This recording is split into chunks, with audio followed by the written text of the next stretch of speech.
Across the valley the fox went as straight as a railway line, and again we went, without a check, straight through the woods at the top.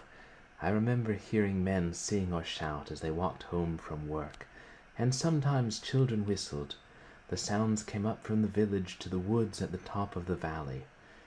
After that we saw no more villages, but valley after valley arose and fell before us, as though we were voyaging some strange and stormy sea. And all the way before us the fox went dead upwind like the fabulous Flying Dutchman. There was no one in sight now but my first whip and me.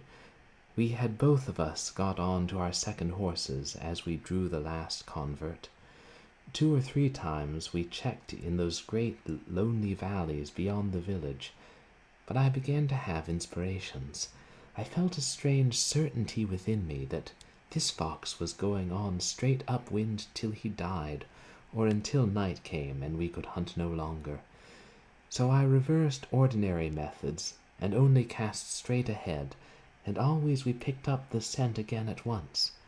I believe that this fox was the last one left in the villa-haunted lands, and that he was prepared to leave them for remote uplands far from men. That if we had come the following day, he would not have been there, and that we just happened to hit off his journey. This concludes this week's reading of Paddington at Large by Michael Bond. Tune in next week for some delightful, if mundane and watered-down, children's literature.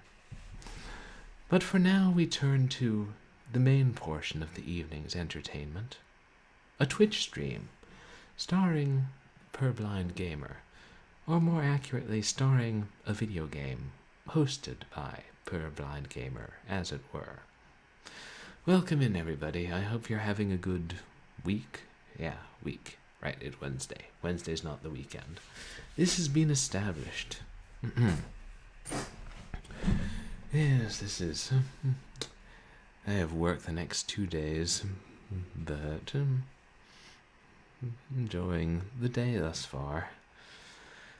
And I appreciate everybody who came in for Short Horror Saturday, where an interesting pair of games.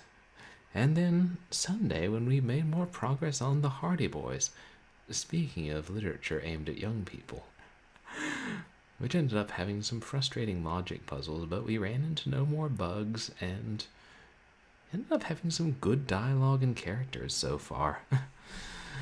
But today's game will have no good dialogue and no good characters. Is it that badly written? Or is it just not written? Yes, this is a game I had mentioned wanting to play for a while. I copied the files to my hard drive along with several other games last time I was back home with my game collection, but I couldn't manage to get it to work until recently, and I was trying to finally set up a virtual Windows 95 machine, and those things are a pain. You finally get them set up, there's no way to transfer files to them except through a fake floppy drive or ISOs, and sometimes the ISOs don't want to work. But bizarrely, I created an ISO from the rip of this game, and now Windows 10 has started saying, oh, ISO? ISO means D drive. And I'm like, no, that's not how you... I feel like as a modern operating system, you should know this. But then I try the game in DXWind, and the RIP boots up perfectly because it's like, oh, great, CD-ROM's in the drive. And I'm like, hey, Windows 10, you're all right.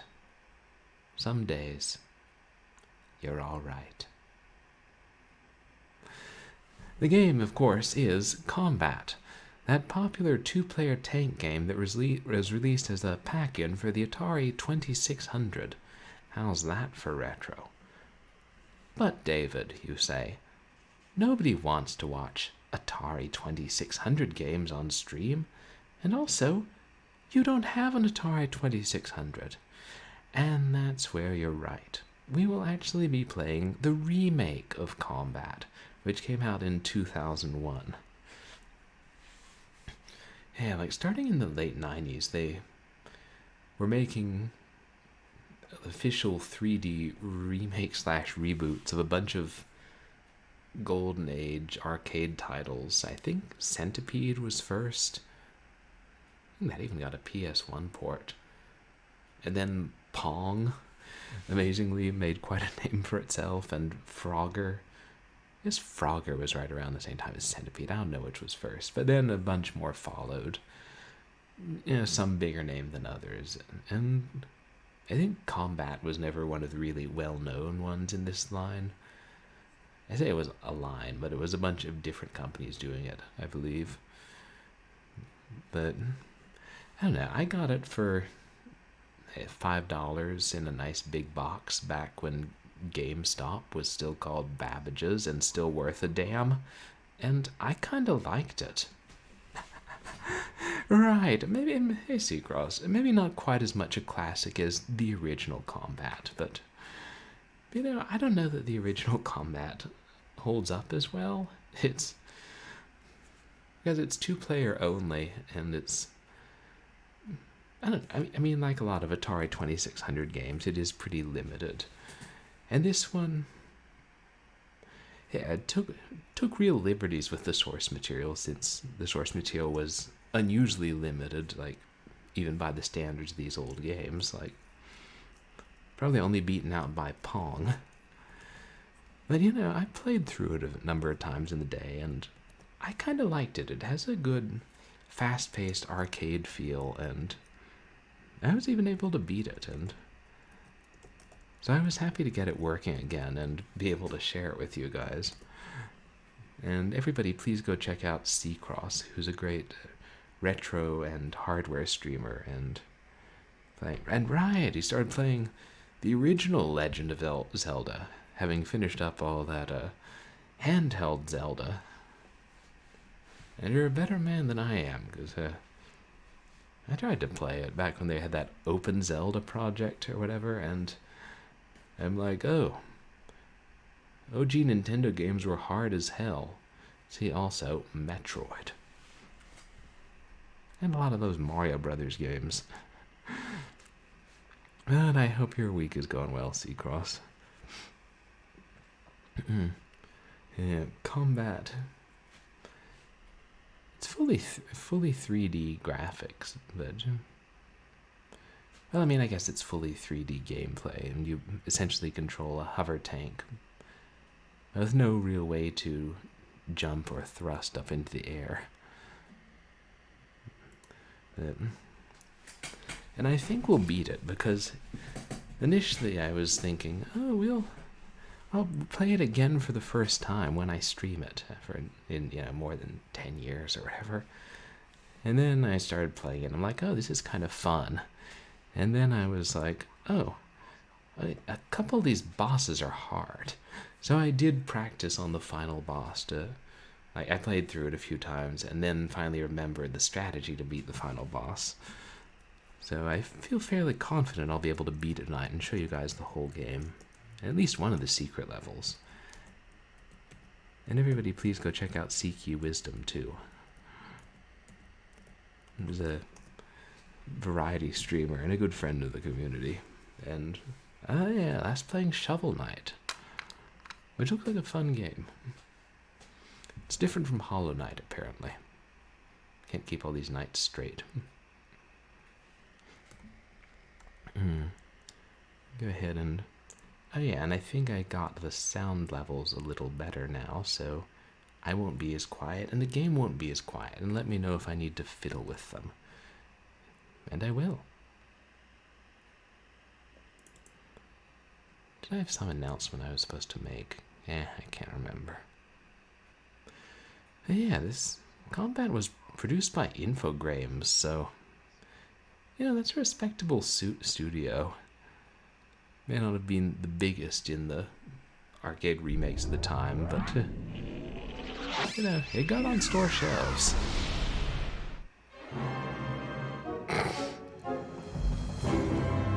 Magic Lantern. I feel like they did something else, some other games, and I ought to know what, but don't.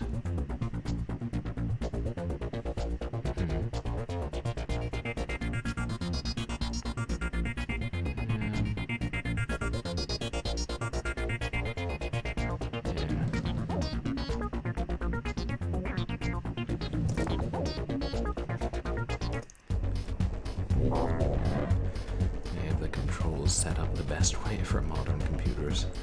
And the nice thing about this game, one nice thing is you don't have to beat it all in one sitting. When you beat level 10 and level 20 for the first time, it unlocks shortcuts to get to them from this screen. But we'll just start from the beginning. Slider.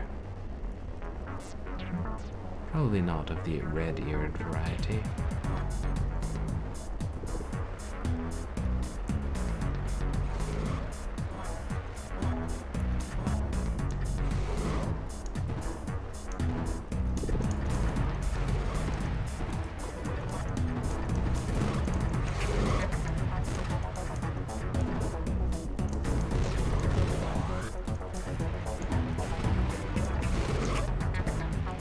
Your enemies aren't necessarily too smart dealing with slopes,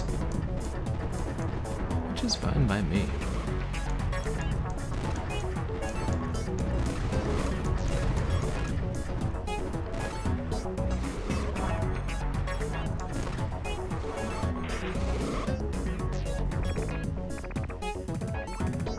They're short as levels go. Flatland. That was a novel, which I think was a satire and which I never got around to reading. There are a lot of novels I never get around to reading.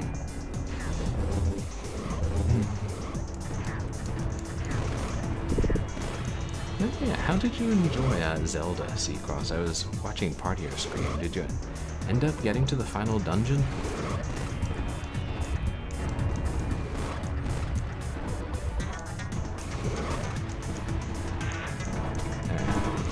Useful power-ups. Sadly time limited.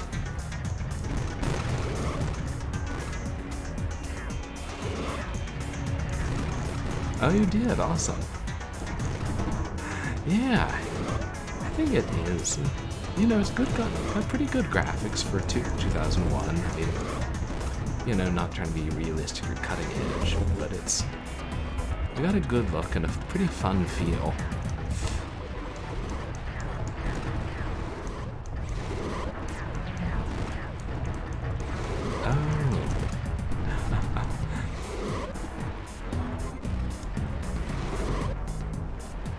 Doing some madness. I too like Flash games from Newgrounds.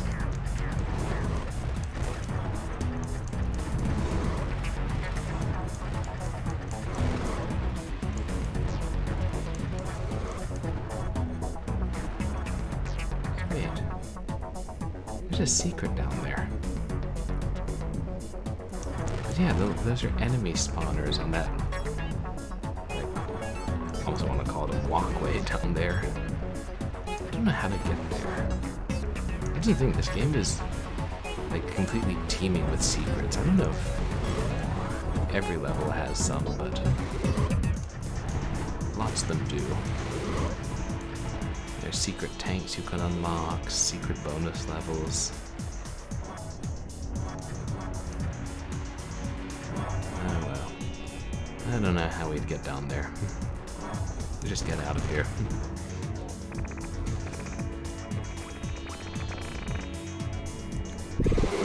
Ramp up. Are we referring to the terrain or the difficulty? Why not both?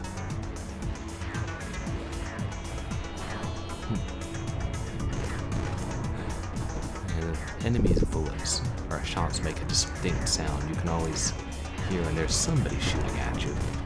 Just don't know where they're from.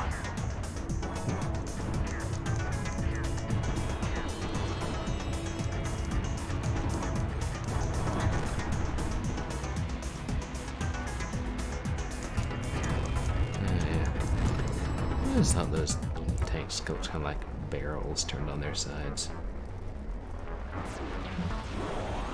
Oh, extra life. Fortunately, the game's reasonably generous with those. And some of these bosses in later levels ain't exactly easy.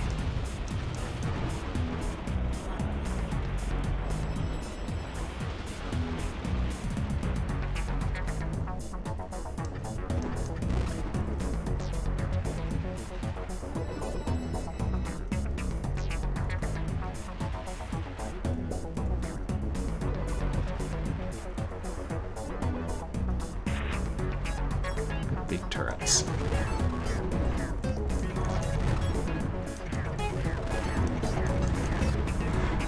Yeah, a lot of this game is learning how to glide and strafe.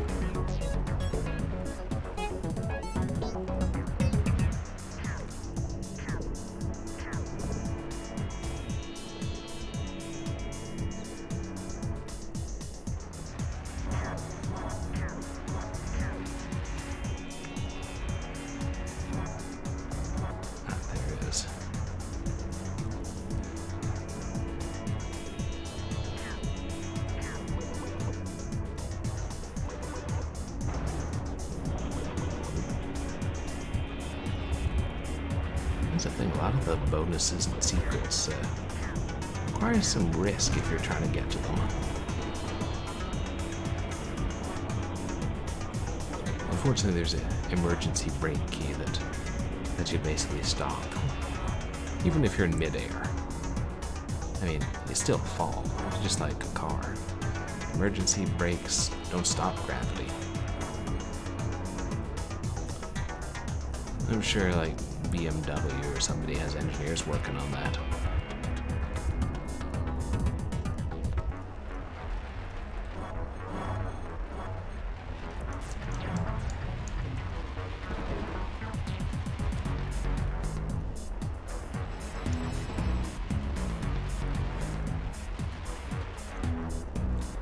Oh, you can see the exhaust, so it helps you keep an eye on where your tank is, even though the camera always follows you pretty closely.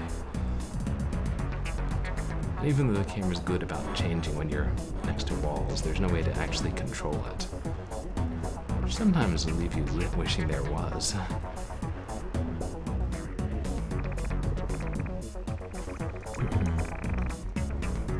To the top!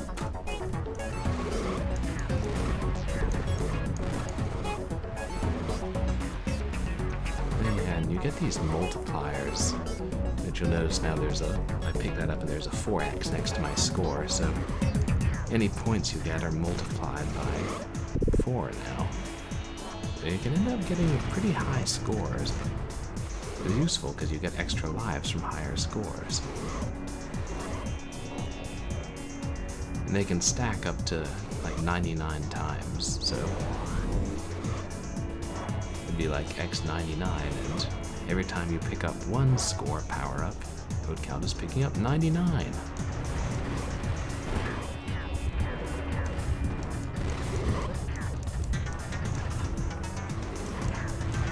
True, yeah, I mean, they kept the camera basic, and I think it worked well. If they'd tried to add, like, user controlling the camera or making it do anything else other than avoiding the walls, which it does better than, say, some of the N64 games. Yeah, it could have been more difficult, but yeah, it's all, you know, really functional and plays pretty smoothly.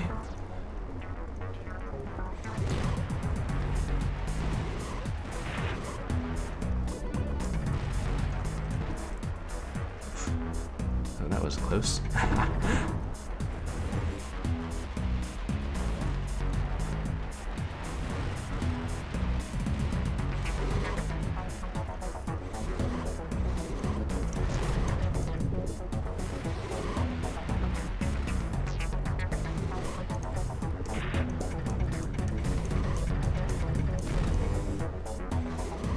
Down there, that's where the startups.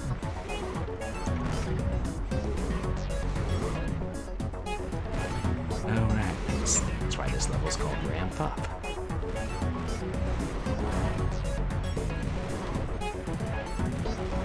Because physics.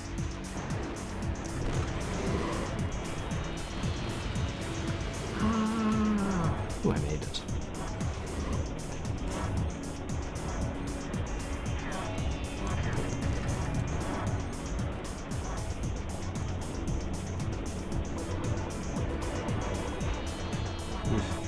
One thing though is if you don't like heights, this game does have quite a few of them.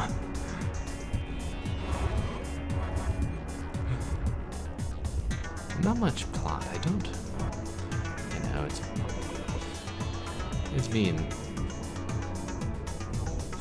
15 years since I looked at the manual. I couldn't tell you if that had some kind of story. But basically, we're a hover tank. We're on platforms over the sky. And we're shooting a bunch of stuff. Vaguely reminiscent of Trampoline Terror.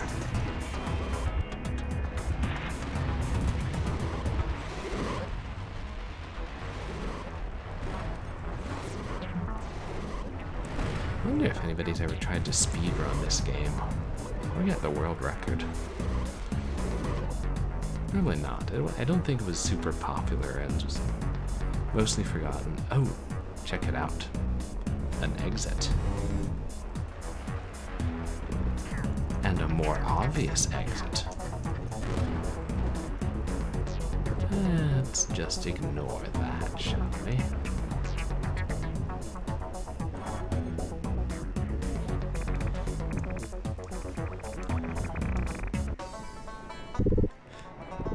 Excitable bike. I wonder what this level was inspired by.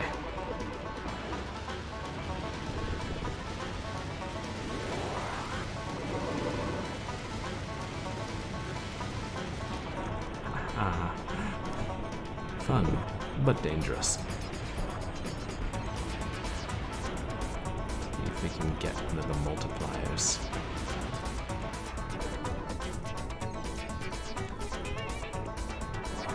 Oops.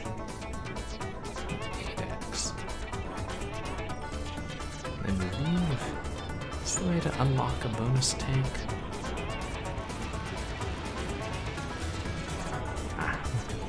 Missed it.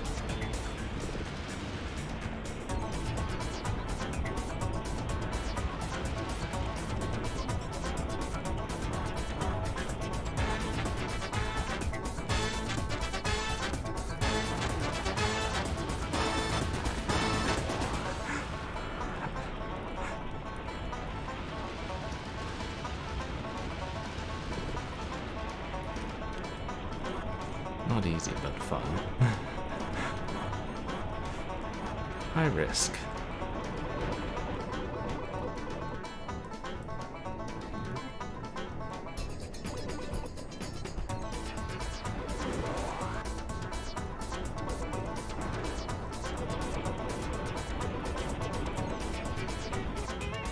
Yeah, only shows 5 lives at the time, which lets you stock up more than that.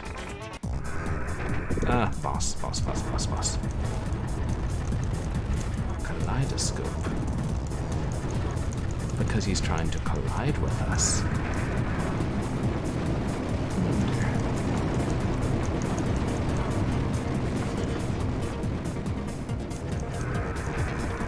Sometimes in this game, the best strategy is not to shoot off all the guns first. I actually don't know if that's the case. Let's see if I can get a good hits on the guns before those. I have to deal with those extendo things, for lack of a better word.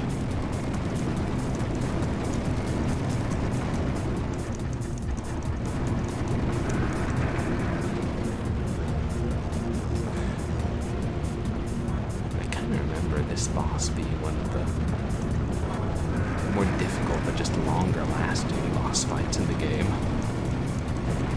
Now maybe not more difficult, but more tedious.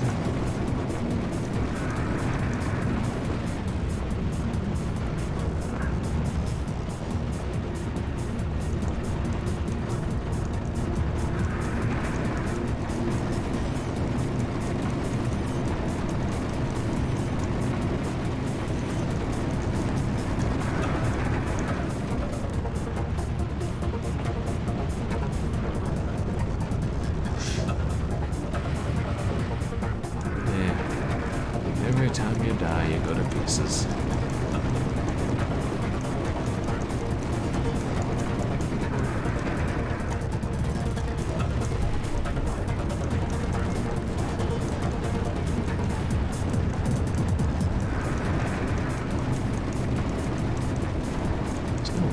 are, so it's hard to tell if you're doing more damage to the guns themselves.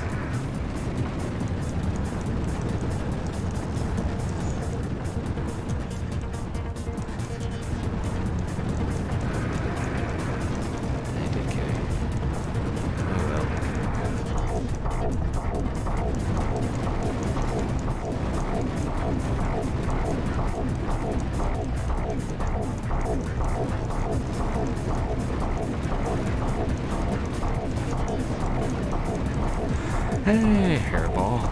Welcome in. How are you doing today? And thanks for the redemption. Hey, what? We'll take care of this little Kaleidoscope boss, and then we'll see if our friend Fluffbomb is sleeping somewhere nearby.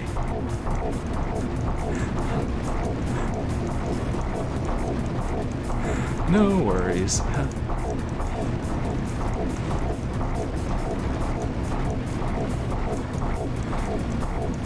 Oh, well. You know, this boss doesn't seem like he's going anywhere in any great hurry.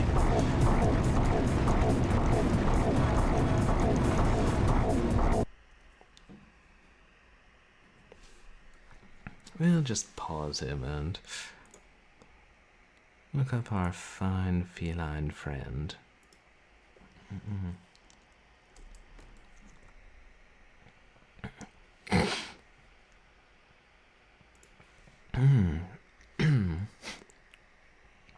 I knew he was over here earlier today.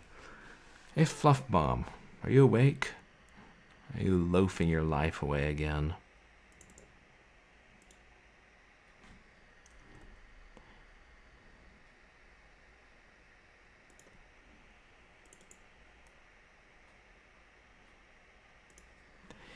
Hello, little friends. It is I, Fluffbomb Cheerglimmer. Thanks for redeeming me. It gives my life meaning. Well, that and clawing the drapes.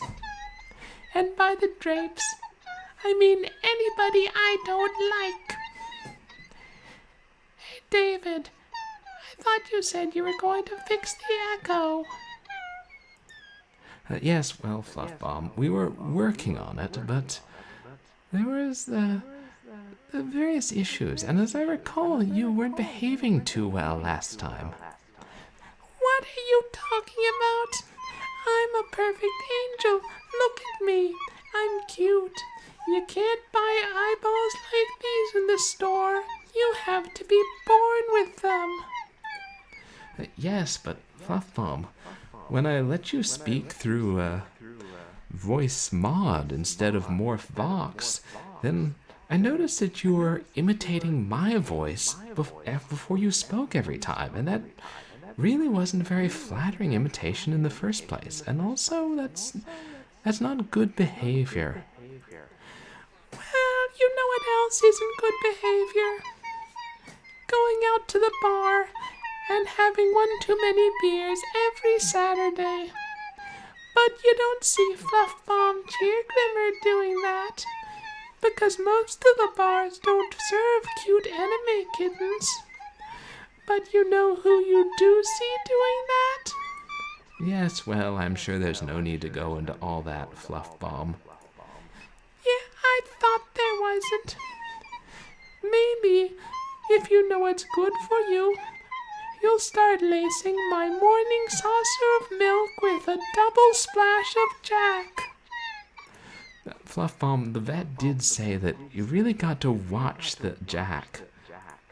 I think the vet doesn't know Jack. So how would he know what I'm supposed to watch? Any more sass, and we'll make it a triple shot. That's not that much more than the amount of coffee you have every morning. Oh, I don't have coffee every morning.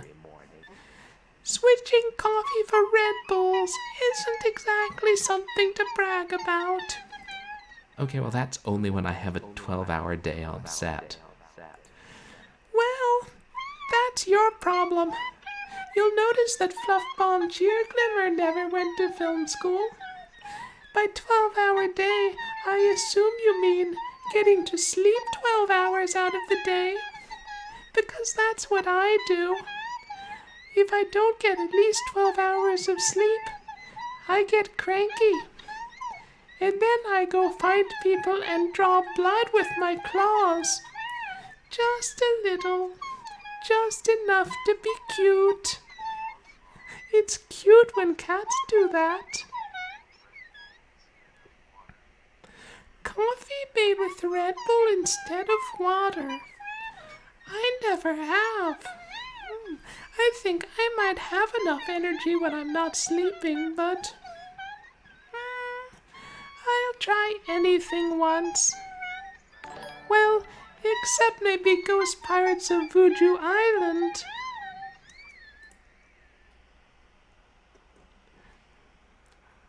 Oh my!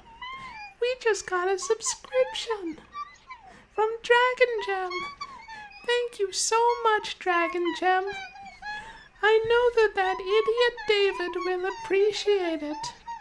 Of course, if this were my channel instead of Purblind Gamers, you could be subscribing to me instead of Purblind Gamer. And instead of Short Horror Saturday, I would play short, cute, adorable games that are suitable for children Saturday. Berenstain Bears Camping Adventure, Princess Tomato in Celery Land, Command Your Keen Dreams of Slaughtering Vegetables, which you shouldn't do, kids. You should eat vegetables, not slaughter them. Well, slaughter them with your teeth, the way I slaughter cute anime mice. And everybody should go check out Dragon Gem, who's a wonderful puzzle streamer and streams games that make my head hurt, even more than having to listen to David sing songs and talk about random half memories of old games that nobody cares about. What a life I lead. What exactly are you streaming this time? Well, we're streaming the Combat remake. A remake of the old Atari 2600 game in full 3D, which is kind of fun, in a fast-paced, arcadey sort of way. If it's so much fun, why didn't it sell better? The proof's in the pudding, as they say. And speaking of pudding, I would like some pudding. Some mackerel pudding, that is. Did you get mackerel when you went to the store today? No, mackerel is an oily, cheap fish. I got tuna. Oh, well, I suppose that'll have to do. I'm just getting a bit tired of tuna, since I had 20 cans recently. 20 cans? That's quite a lot. Now that I think about it, that's right about how many I have in the pantry right now. You haven't been to the pantry since yesterday morning, have you? Fluff Bomb, have you been raiding the pantry again? No, I've just been eating the food in it. I don't raid anybody when I stream because you don't let me stream enough. I'm going to go and sulk about it. Thanks for redeeming me. And thanks for the subscription, Dragon Gem. And remember, Fluff Bomb is cuter than you, but you're cute too. Even if you aren't an anime kitten with a flower in your ear. Night, night, sleep tight. Don't let the creeping dread of existential horror bite.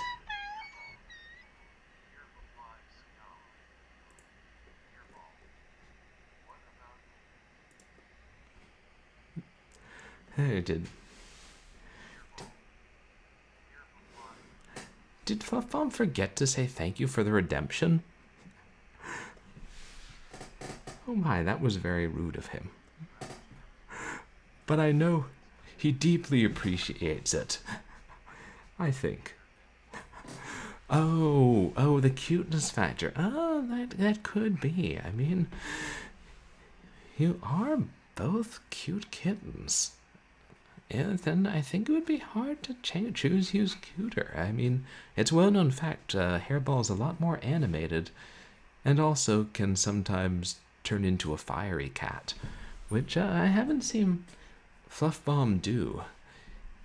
He may be, but did you guys hear a click? No, that lighter's from my roommate's weed stash. No, put it down. No. Not allowed. The vet said, we'll talk about learning new tricks later. Just no. Just go to bed. But go have some mackerel or tuna or something. My God, this guy. Yeah. I mean, between the alcohol and the lighting up and the eating excessive quantities of seafood, I don't know. This guy lives hard and sleeps hard. But thank you, Dragon Gem. I appreciate that. Yes, but we're hoping we can just work out some issues with Fluff Bomb's voice, with either echo or his annoying tendency to imitate me. But like many things, we're still working on it. And I don't think you need to retract the cuteness claim, Hairball. I think there's room for plenty of cute cats in the world. Like, maybe one of these days we'll round up all the felines on Twitch and, I don't know, have a sort of competition. A cuteness competition. But I don't trust Mr. Cheerglimmer not to sabotage things. Or just, be rude. Make inappropriate statements during the interview portion. He's like, yes, I want to save the whales, but then I want to eat the whales. That's why I want to save them, because they're big fish. I mean, I've had this guy for the better part of a year. I know how his mind works. Let's get back to shooting things, shall we? And hopefully not accidentally end the current game. Really wish they didn't do that. In our last episode, we had just made it to the first boss, Kaleidoscope, and were shooting him. To no great effect, it seemed. We pick up, Kaleidoscope is shooting at us. Yeah, that sums up a lot of this game.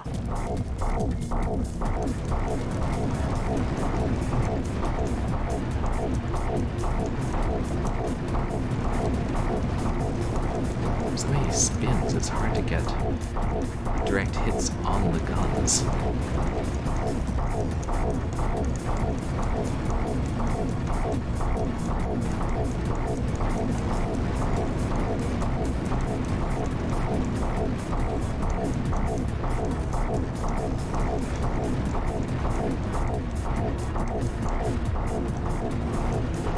I think we knocked off one. Also, the health packs in this boss level don't respawn.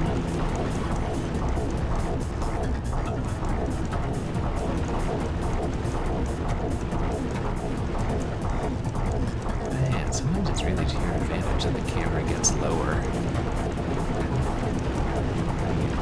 Actually, I don't know if it's easier to avoid the bullets or if it's higher or lower.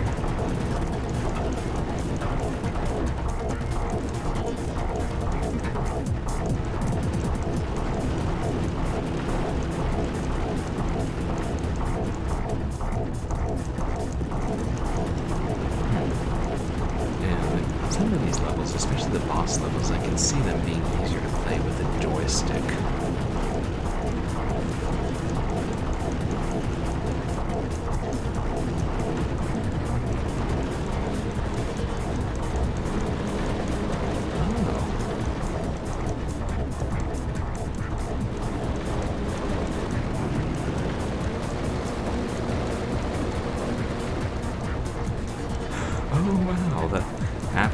stimulant for your cat has made her vocal and hyperactive. That sounds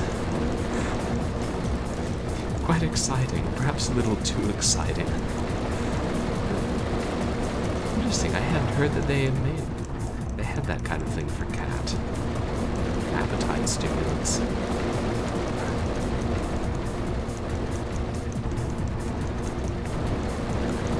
I may be actually just getting better at this game, or have worn them down before I shot off all the rotating pieces. Because I'm surprised we're down to one gun and I haven't lost it. Yeah. Actually, but I did lose life before, didn't I? Never mind.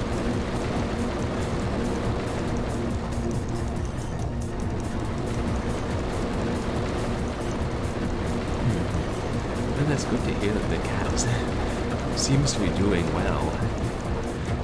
Even if she is a bit of a handful right now.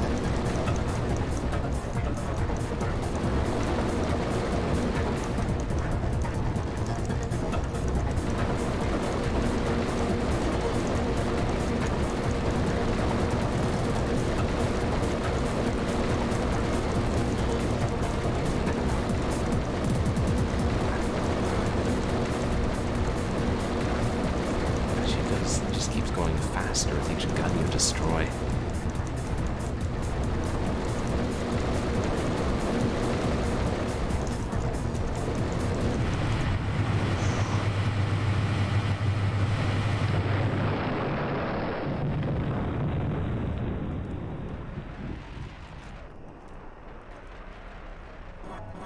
At least you have the decency to leave a couple of bonuses behind. I wouldn't have said no to an extra life, you know. Oh, Spinneret. Right.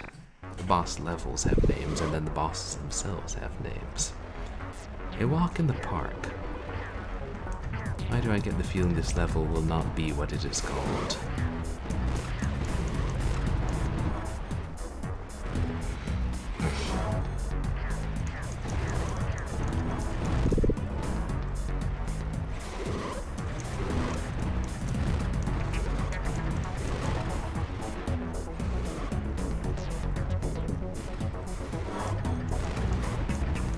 Secrets on this level.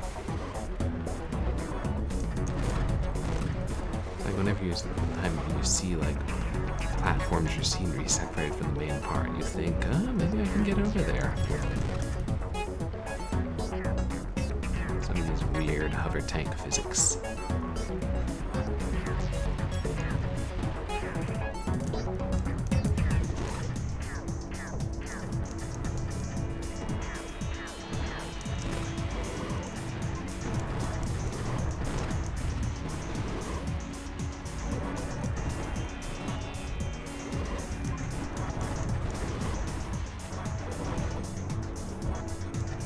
Tank here.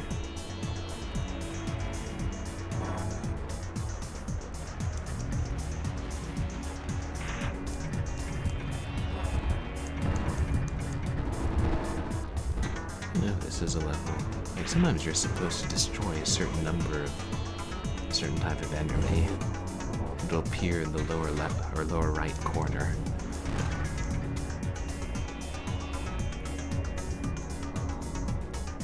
Hey, an exit.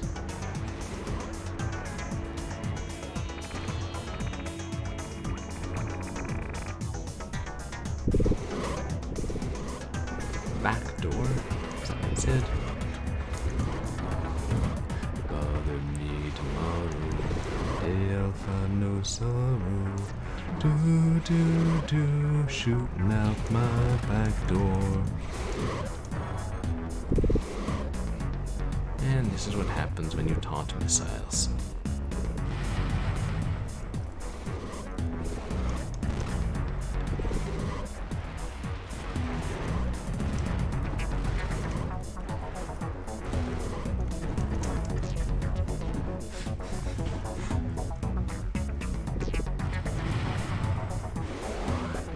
Thank goodness for that.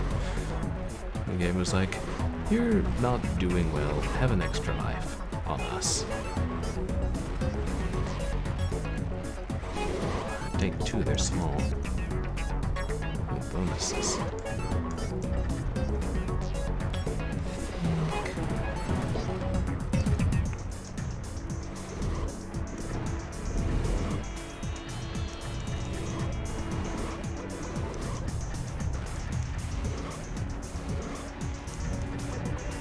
Yeah, there's an elevator down. Oh. They left it guarded. Wouldn't you know it?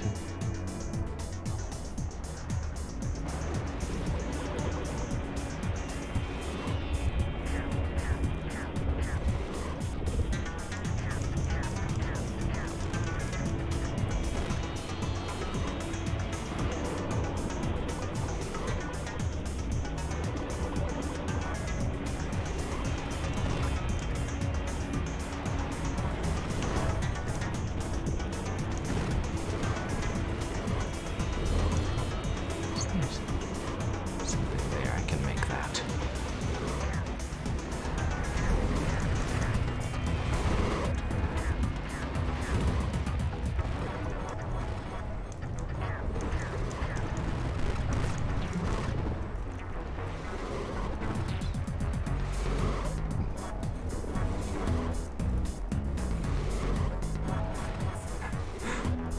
I was looking around like, I know I saw a tank here somewhere.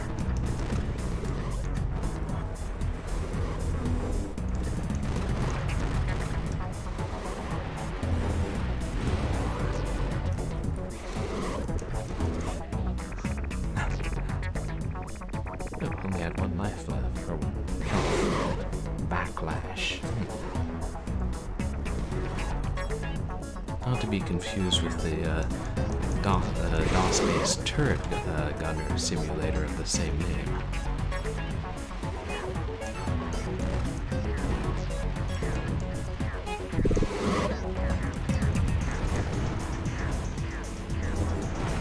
I remember this level as being quite diabolical because it makes you go back and forth.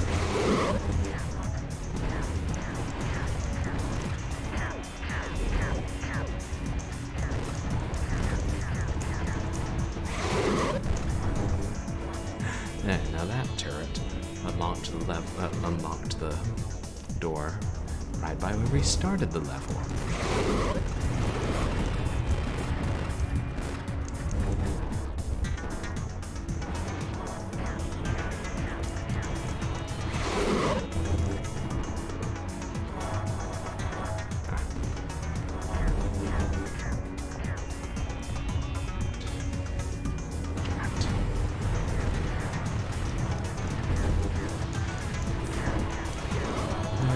We'll just go back towards the start, the more dangerous way.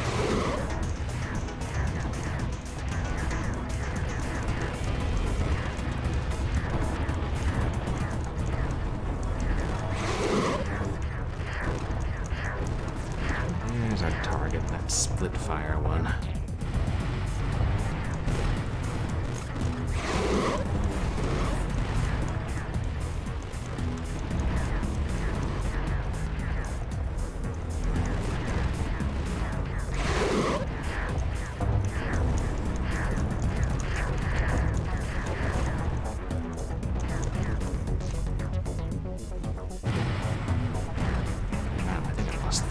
On this.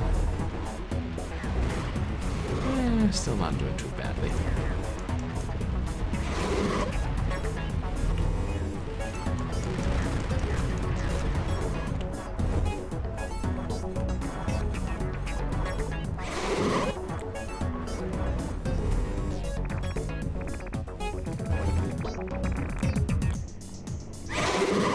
Cloud Keep. What does the cloud keep? And why will the cloud never share?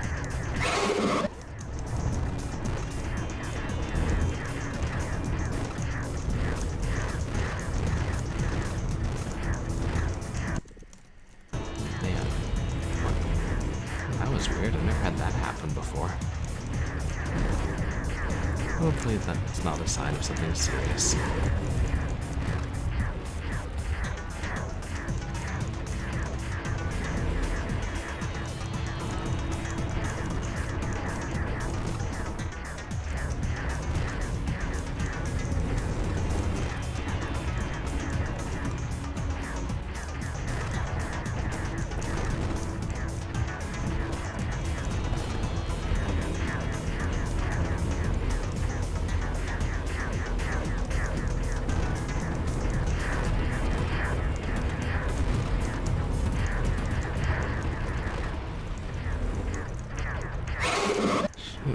these turrets are there?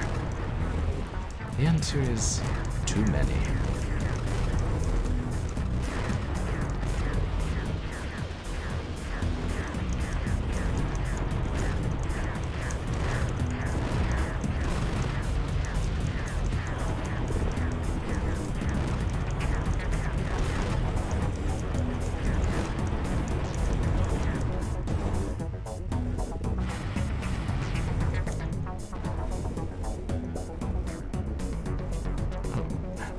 Hello there.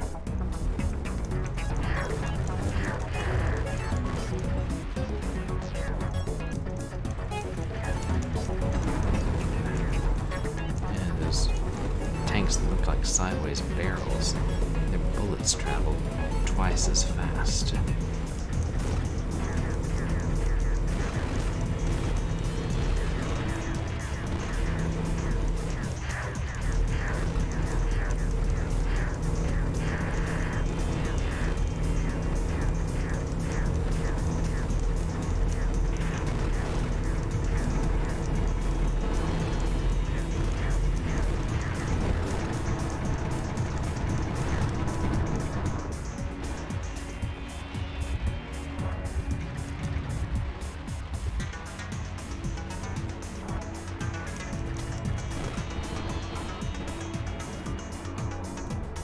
Looks like we've killed everything we need to kill.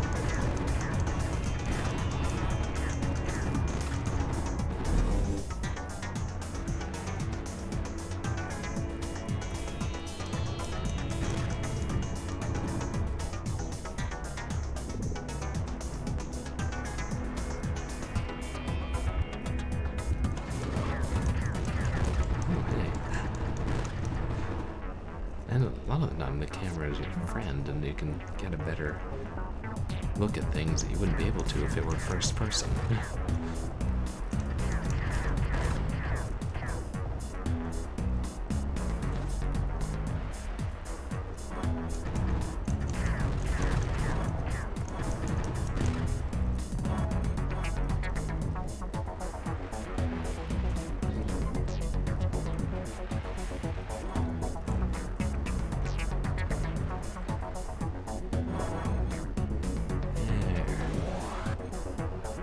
Inner circle, there are extra lives and extra score and a few extra ships to kill.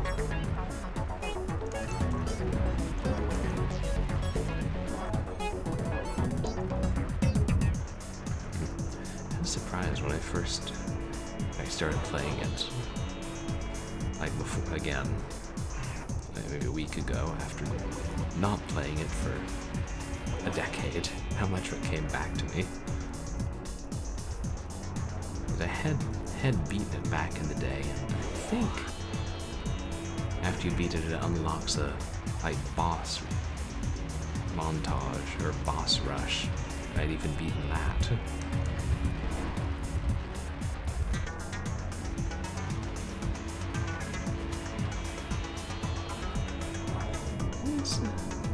It has a good level of that. Yeah, the kind of feeling you want in console games at the time and arcade games. Even though this was, I think, a PC exclusive. Where, it takes a bit of practice, and seems really hard at first, but then you can get really good at it. And I won't claim I ever actually got really good at it. Just passable.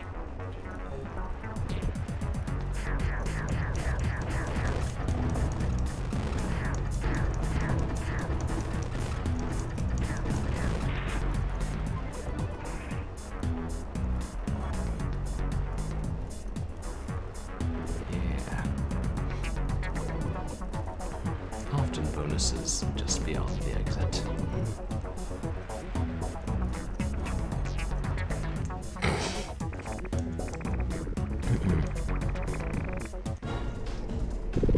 History breeds contempt. Oh yeah. Don't particularly care for this boss either.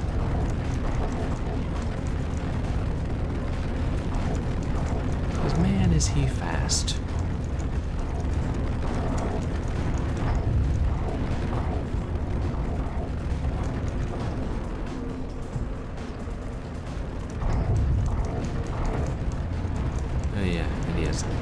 explosives, which is an issue.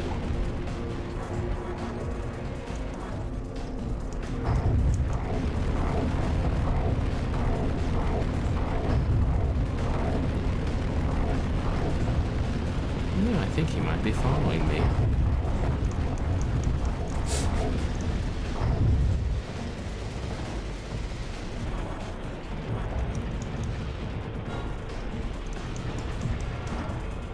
Where'd he go?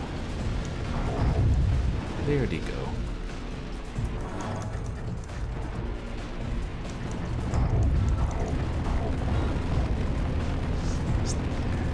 Yes, bonus. Powerful guns.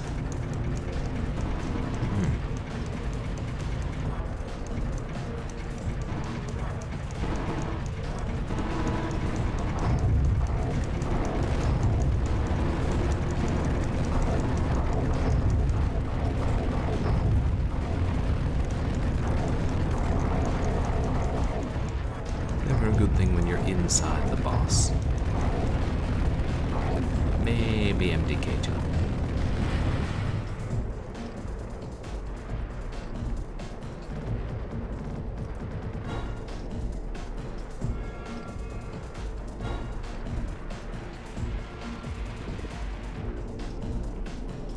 It's life.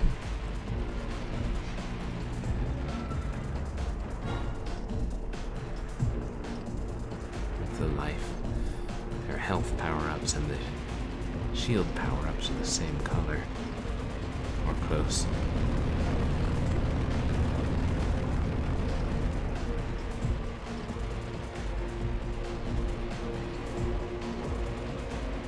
Sometimes you can hear him, and I don't know if it's his engine or him hitting the walls.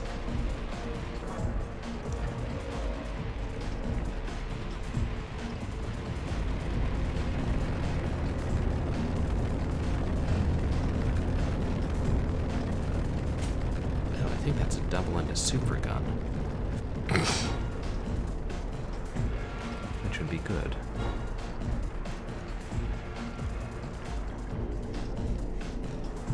If we can just get him over here.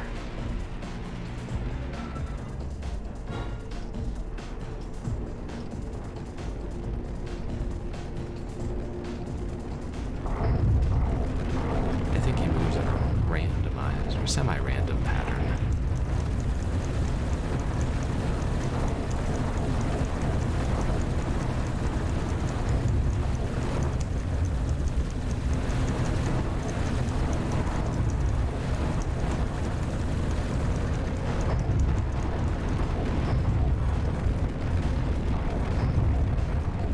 He's right behind me. Ah.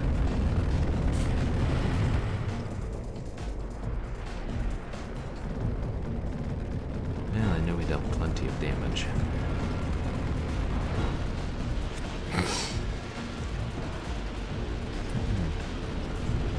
Okay.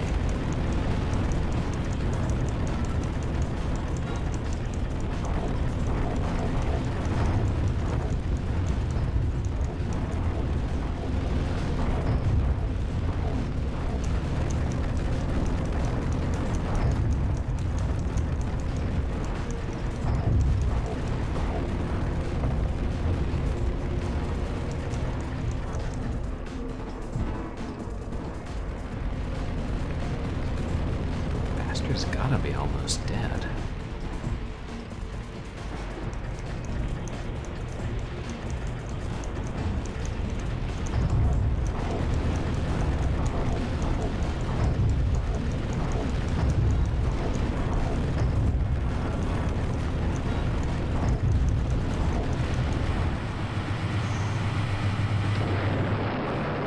Kaboom-sa.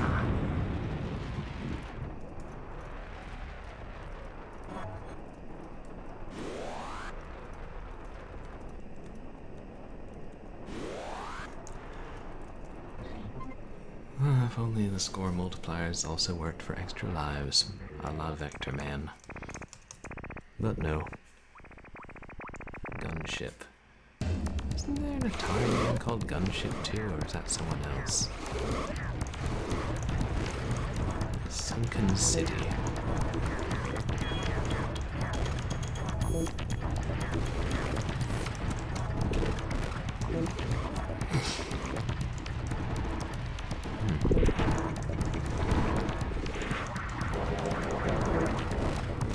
fancy weapon.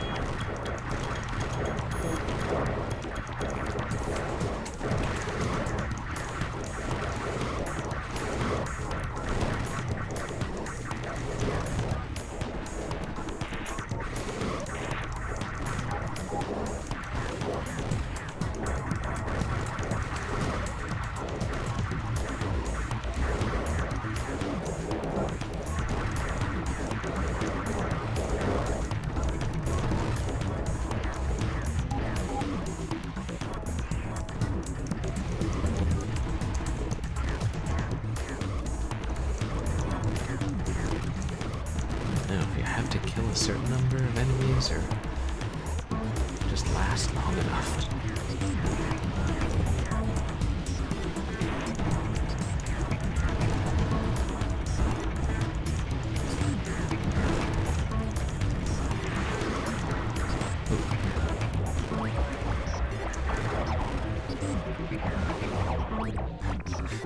Sliding around, missing the exit. Elevate.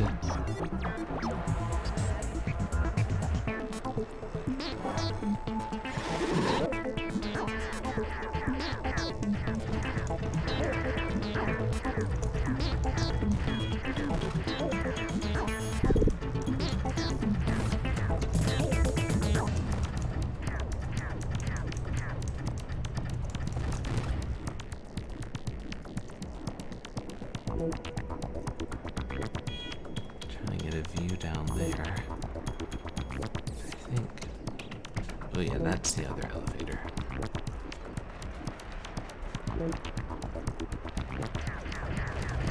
And those are the tanks that guard the other elevator.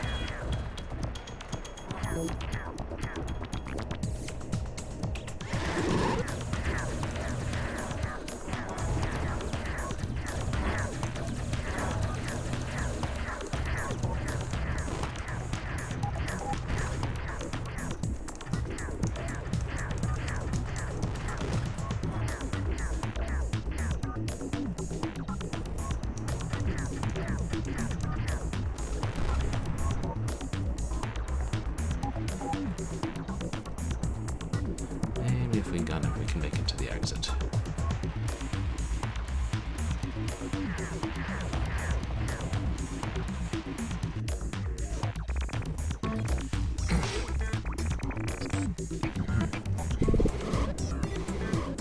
One-way circle. It looked like it was one word. One-word circle.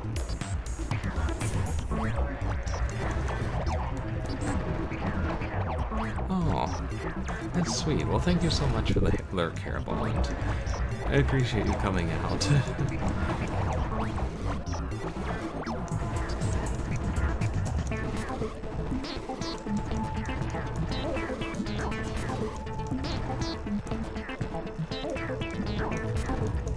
I swear I can hit that guy. I don't think I've ever made it to the center circle in this level. Now look at all the bonuses there. There's gotta be a way.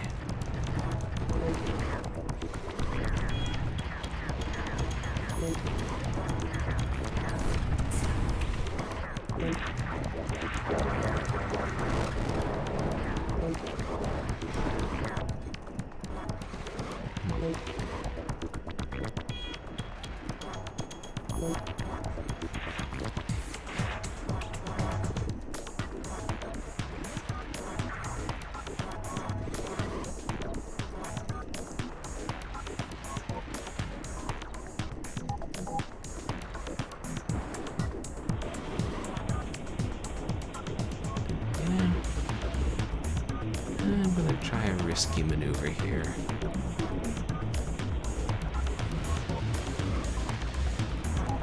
Oh, so that's how you get to the center circle. But surviving it, this is a different matter entirely.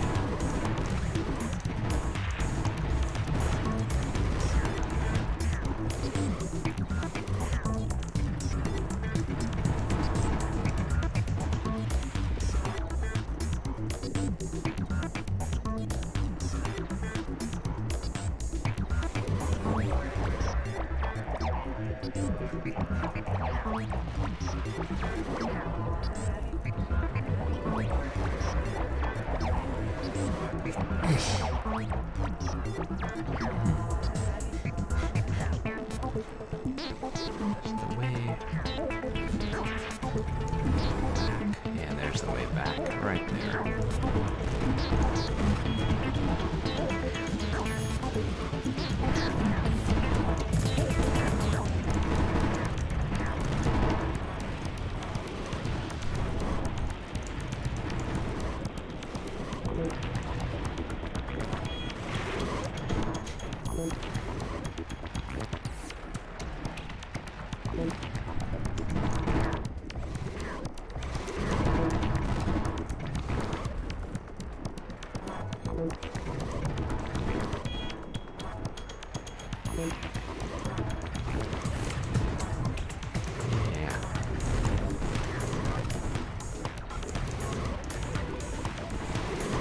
I think I like remembering the way to go and have an even better feel for how to make it through the levels than I realized.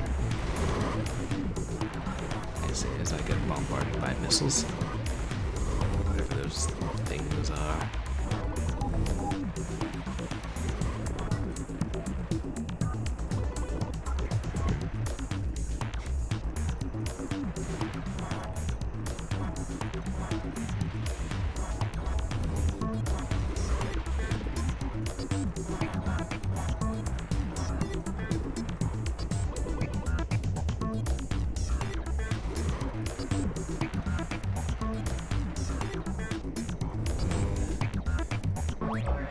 Yeah, maybe it's not worth going back to the level again.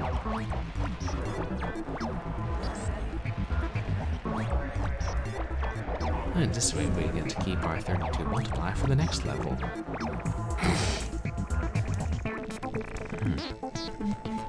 Castle.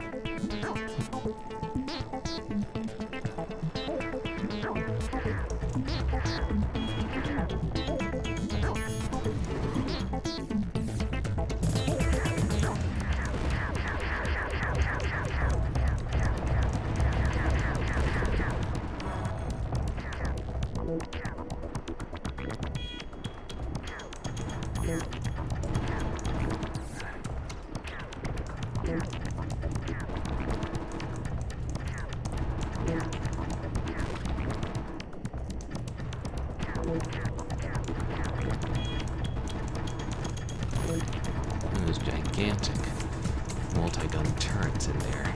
Am I hitting it?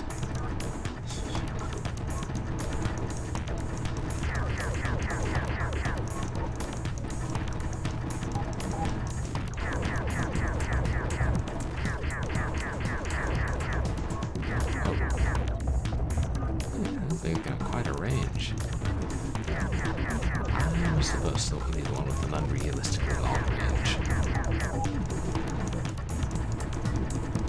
Say unrealistically, this futuristic world with hover tanks on platforms in the atmosphere firing photons. Well, you know, there's realism, and then there's just being silly.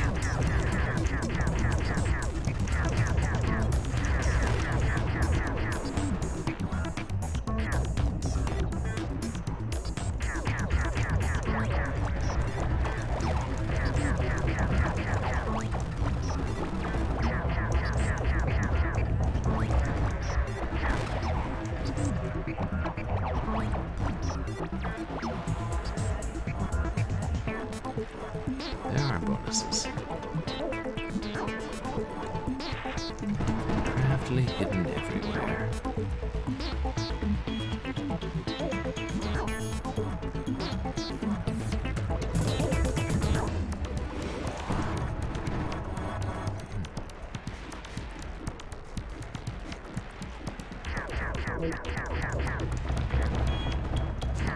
Goodbye, my multiplier.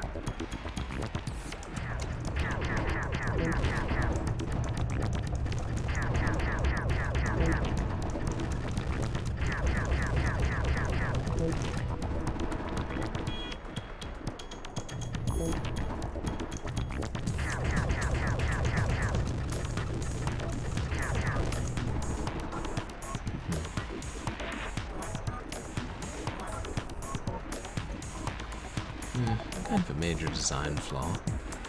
So big, they can easily be shot. Around corners by crafts that they can't shoot. Not that I'm complaining, you understand.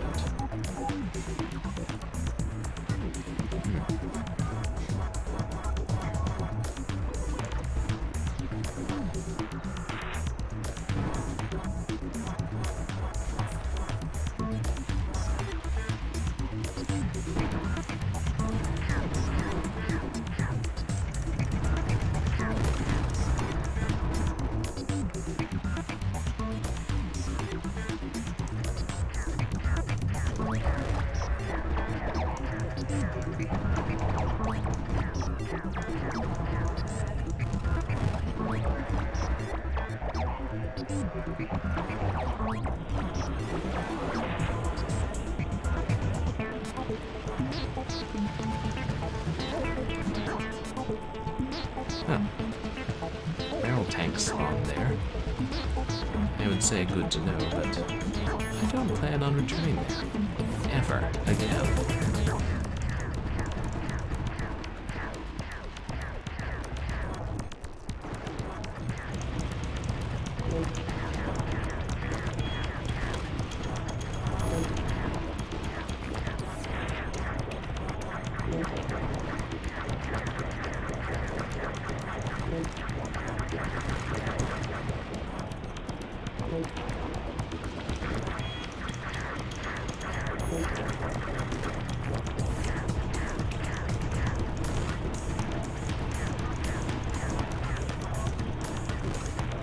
Goodness, my tank's pretty bouncy too.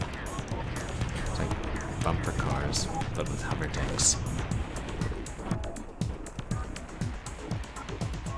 Isn't oldskooljay trying to make a list of every game with hover tanks ever made? I wonder if he's got the combat remake.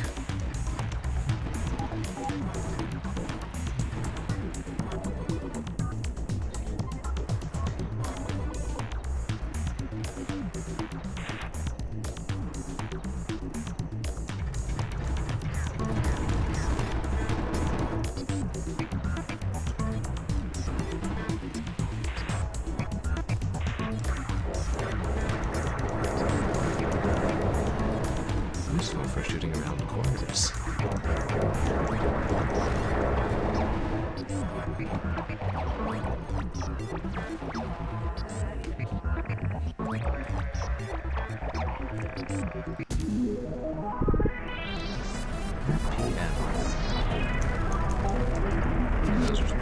That was about records. Or, you know, wheels. Which is ironic in this game, because nothing has wheels, ha ha ha.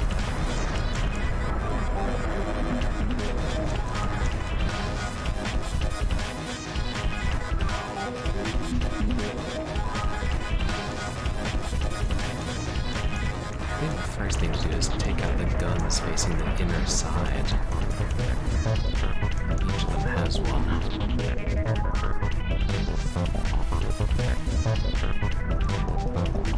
Maybe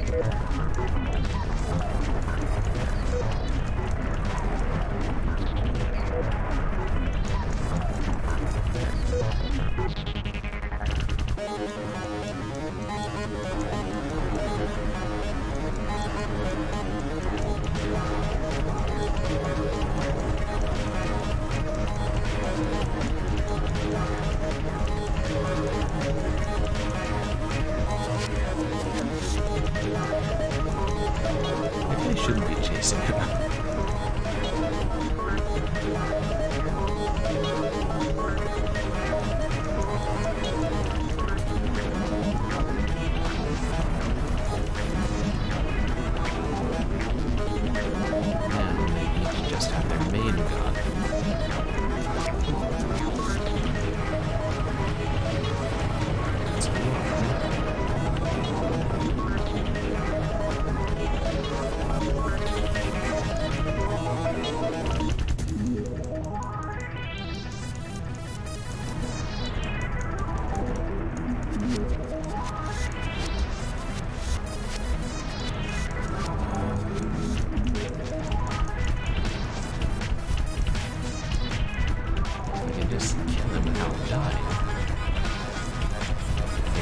same bonus as if I killed 32 of him.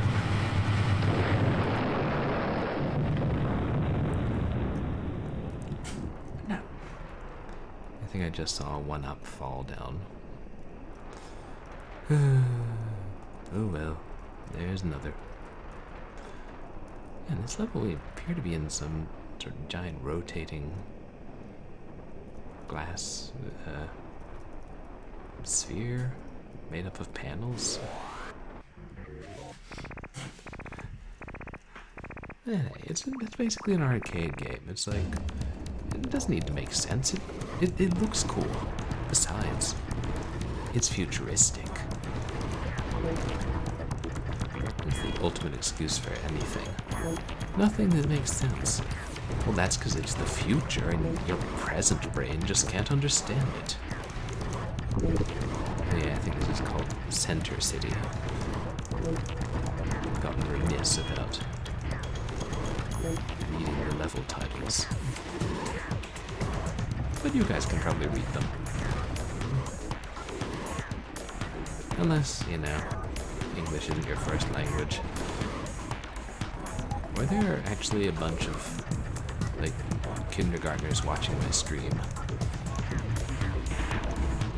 Because somebody spread the word that sometimes a cute cat takes over my channel. I kinda hope not. Most of what I play on my stream is not suitable for kindergartners.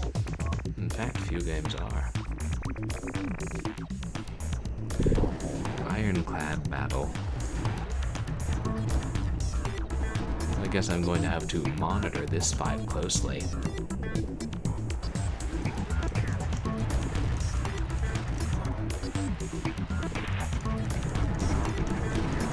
I should add a channel points reward for that. I don't know. Ban Purblind Gamer, or remind Purblind Gamer that that actually wasn't funny.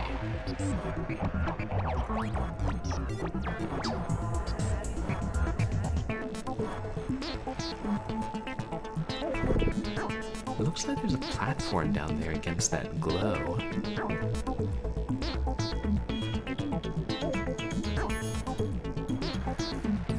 wonder if that's a secret.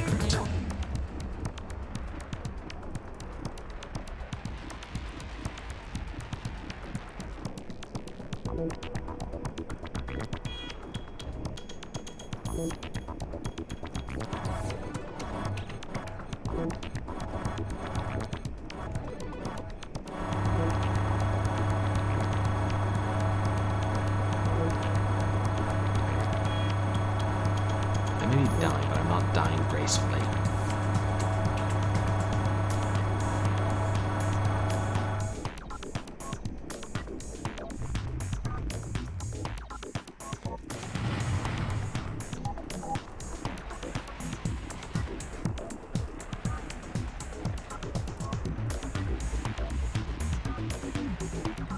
That's what I get for being greedy, trying to get all the score power-ups.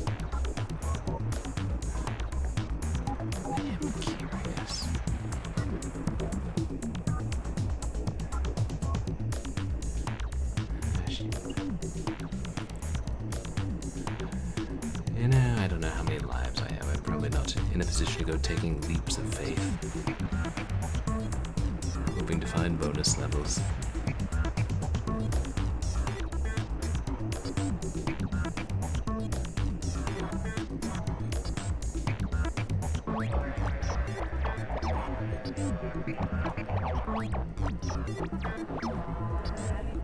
Looks deserted.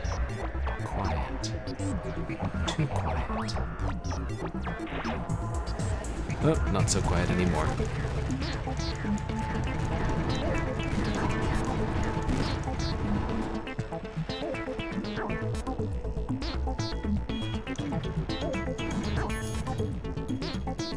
Maybe that's all.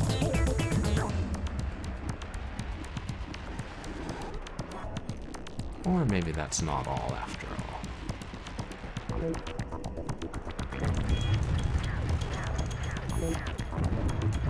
I notice I can detonate bombs.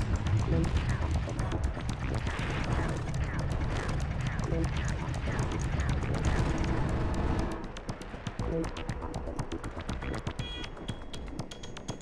if I can detonate health, that would be better. By detonate, I mean grab.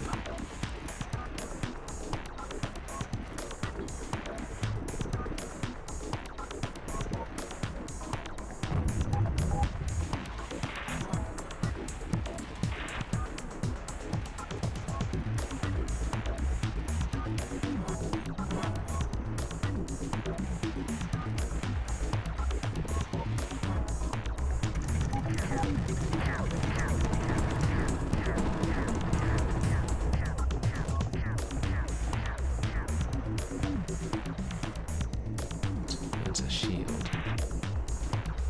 I could use that.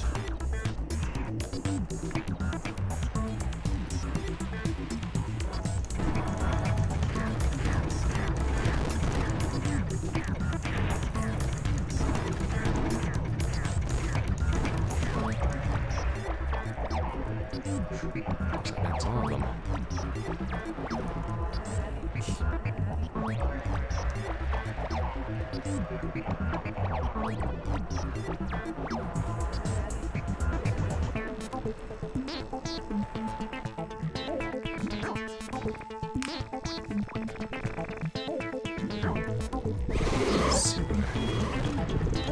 Sewer surfing.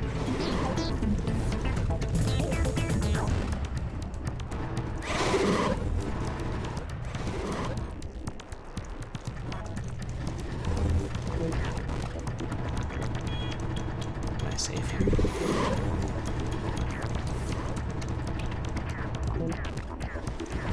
No. Oh. Safe randos spawn behind me.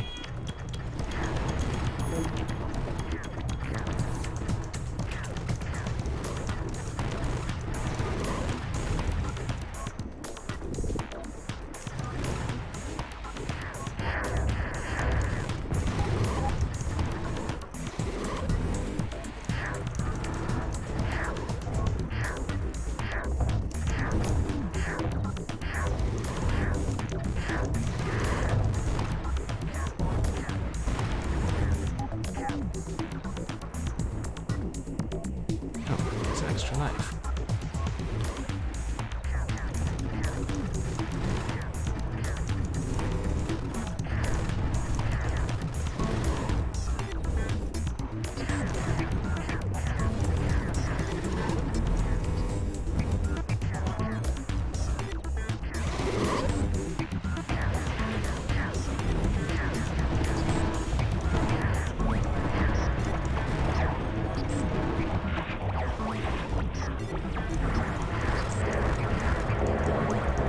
It's a trap.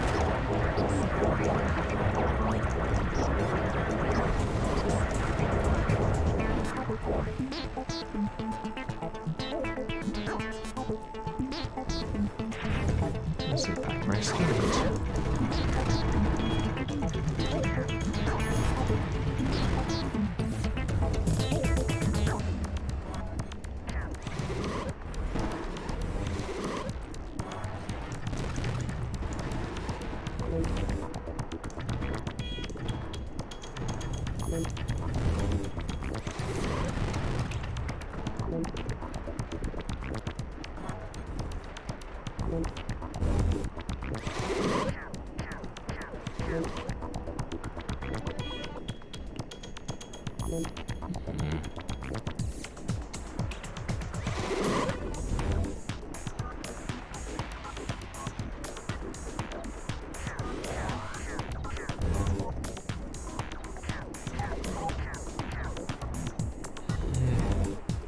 And there's extra lives and score balanced up. None of the other high edges, but I'm not worried about it.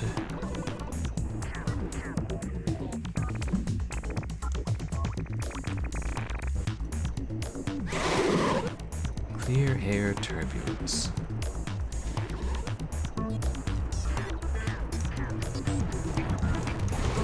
Which I believe is a flight term for when you're plane starts bouncing around like a tennis ball on a sidewalk.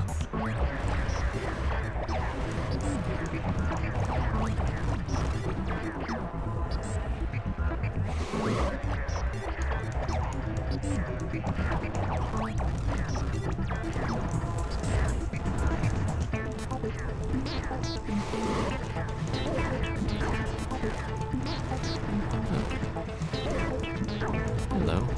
I thought I'd killed you. Terribly sorry for the mistake. I'll put it right.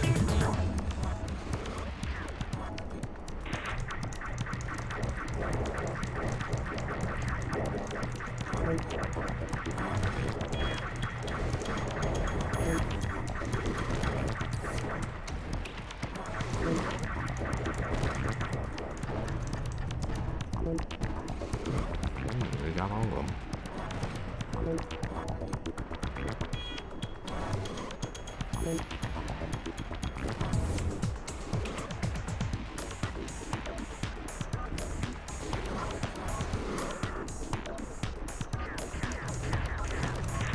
All is a very strong word.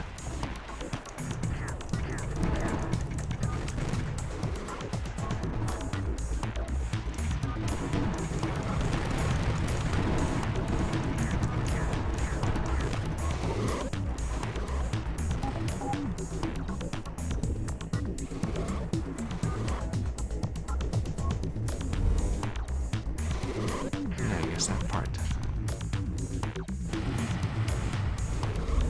I guess the part in the center was where we started.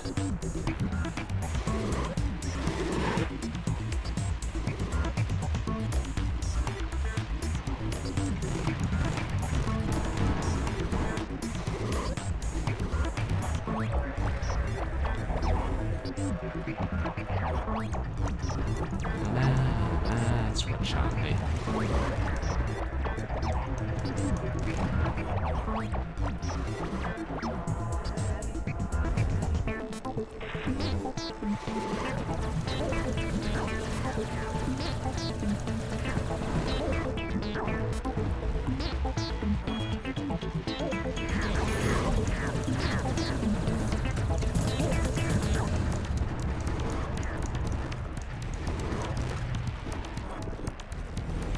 There's another gun.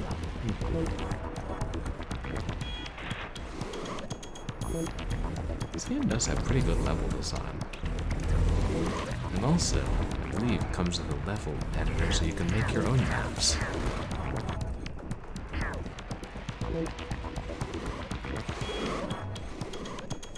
And it also came with an emulated copy of the original Combat for the 2600 and the prototype ROM of Combat 2, which was never released.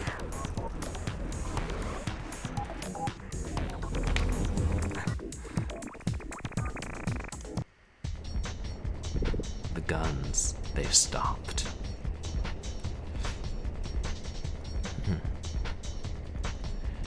The guns, they've popped. Oh, I almost forgot. Pop out our gun turrets and lock them onto their ship by this time. What's the matter, kid? The guns, they've popped! Silly radio dramas.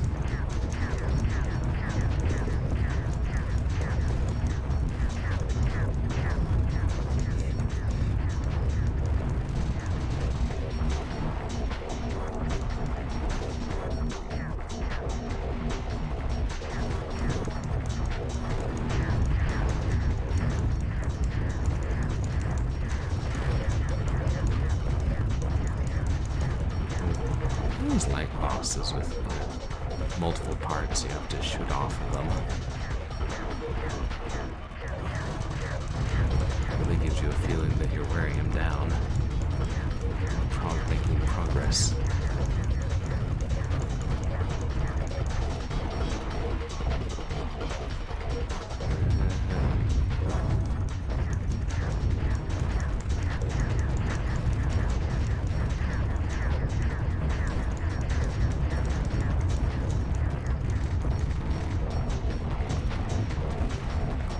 Flying things. haven't seen them before. Okay. It's one of the high explosive guns.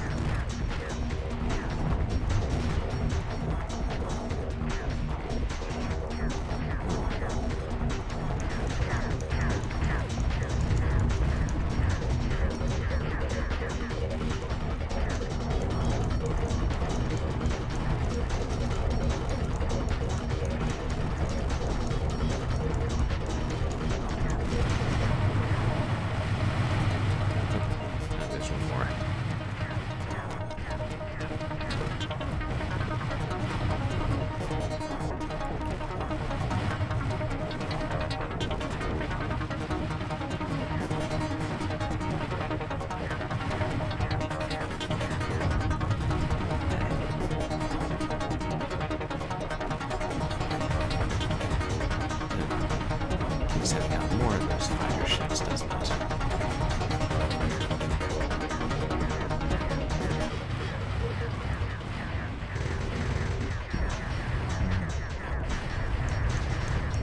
Lots more. Yes, it does.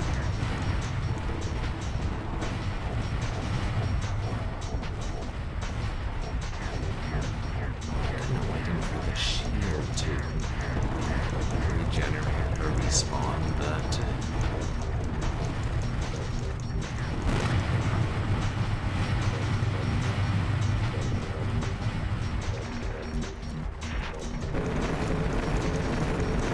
super powerful laser, which also partially blinds you.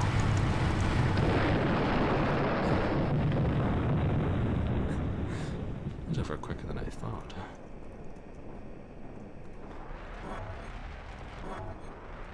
And there's the shield power up back right on time. Clearly mocking me.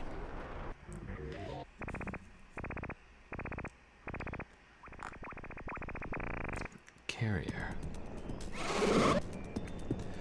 Belly, level 21. As in, of the beast, I assume?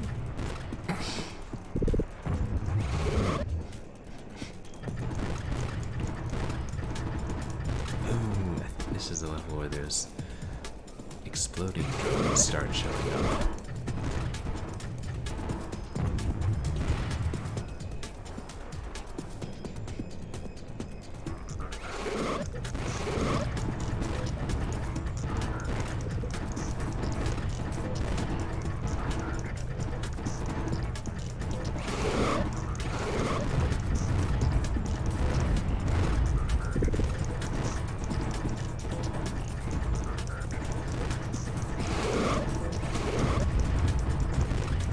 I think sometimes the best strategy is to try and move as little as possible.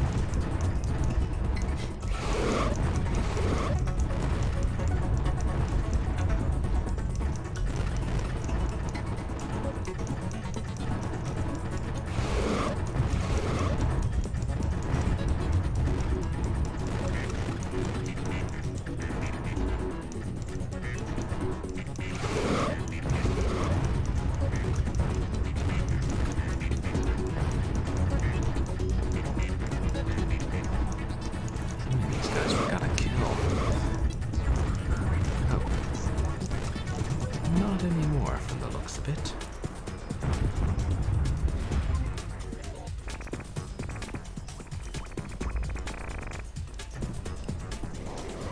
Alpha terminal.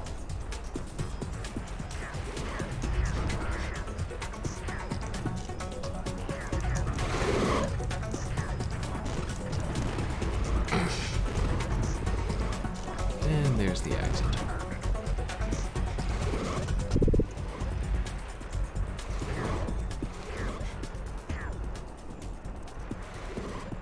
Who's shooting at us?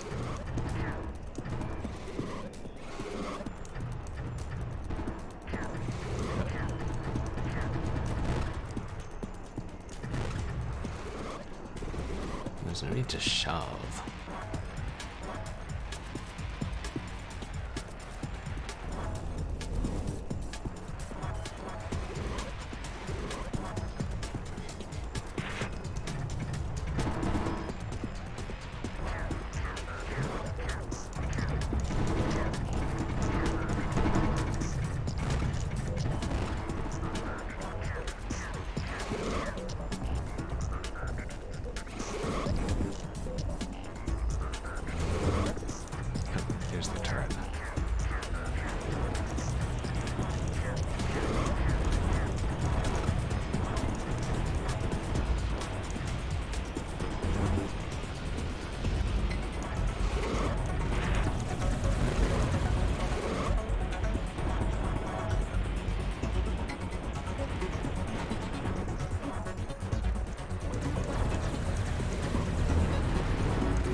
just leave him to play by himself.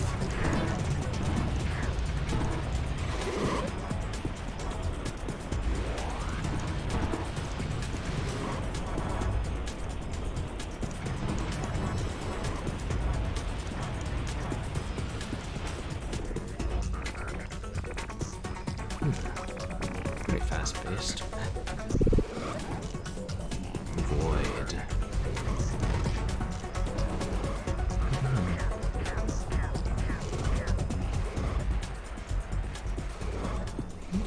Wonder if the next level will be called Null.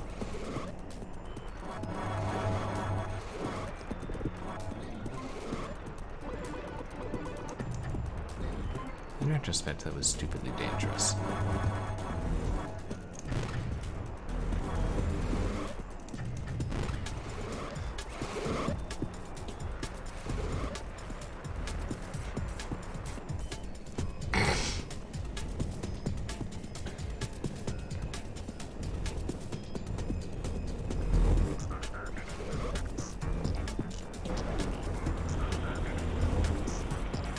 Let me just try something incredibly reckless and dangerous.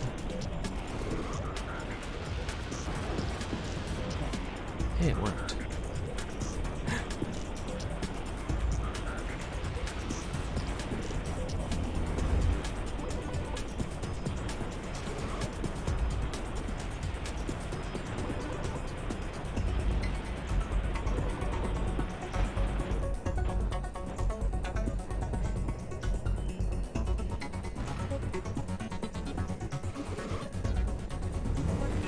I don't know if I can make it without speed.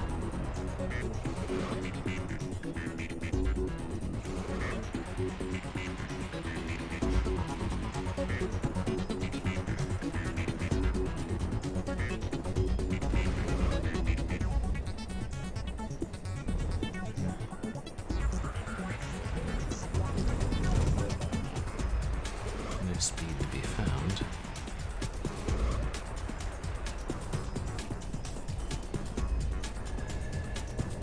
I don't know what you guys think, but I think the right side looks safer.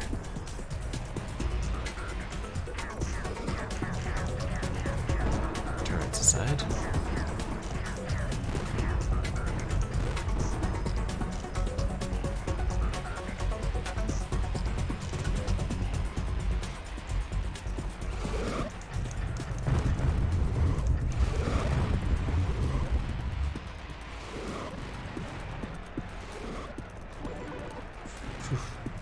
That would have eaten me.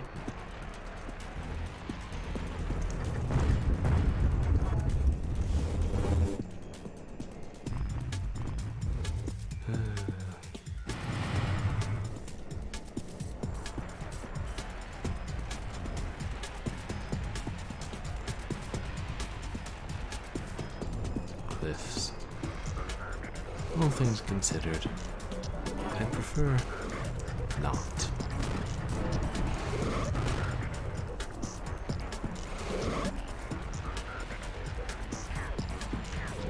Iron clouds.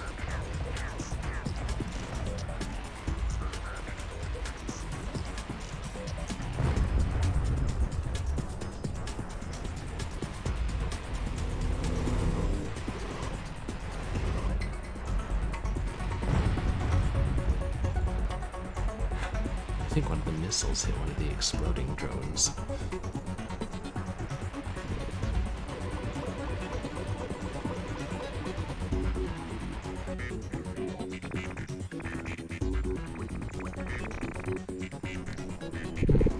Buzz attack. Not to be confused with BuzzFeed. Oh, wait, this level. Note the 498 in the lower right corner. Yeah.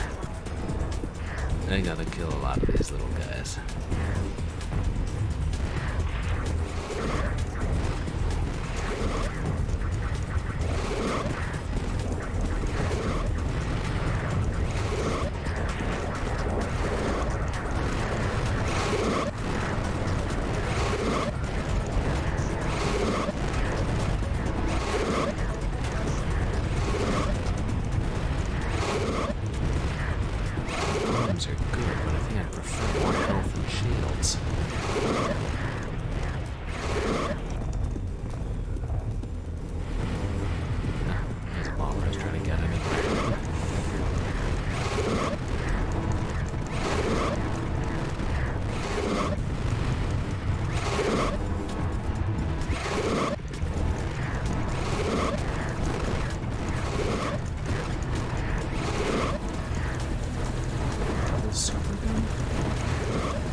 Oh, but hey, I think we met our quota.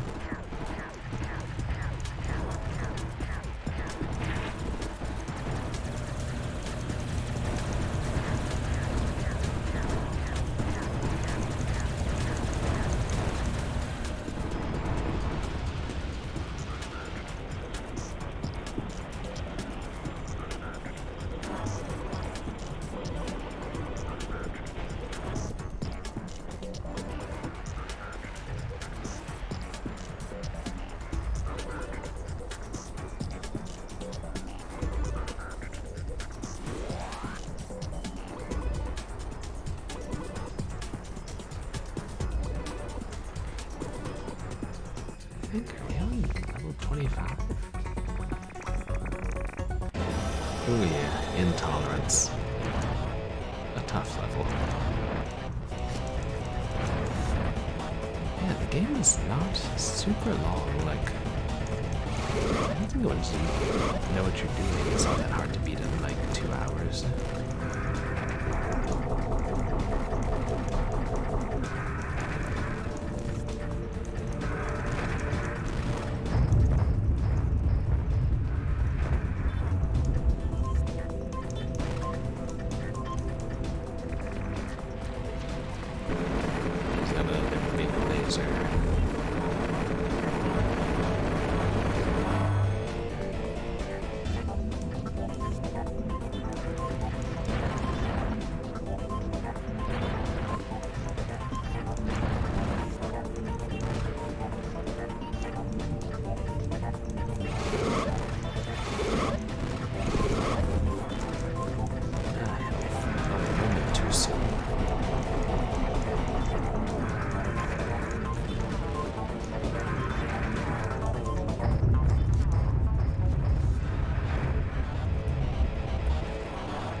Yeah, I'm over here, see?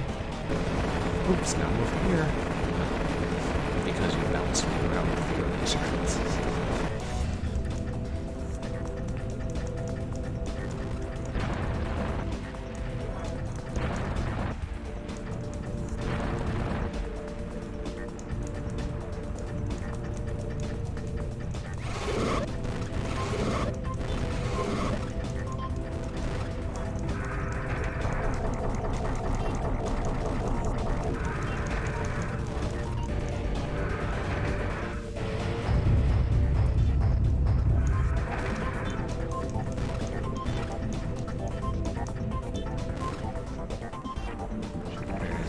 Up there.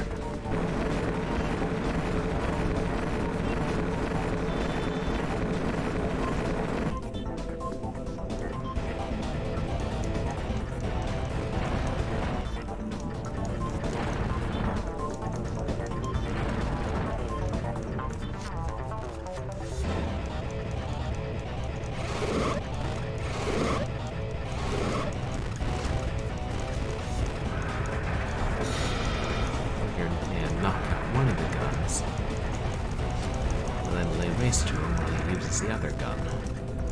So most of the time he's above my firing range.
Yes, yes, thank you. That's what I was looking for.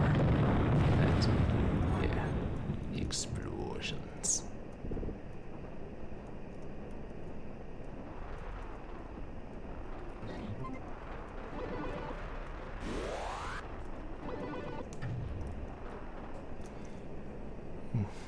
And the shield.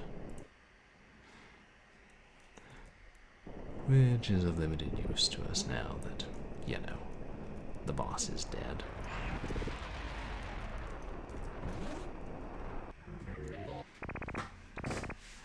Buzz Bomb Queen, right.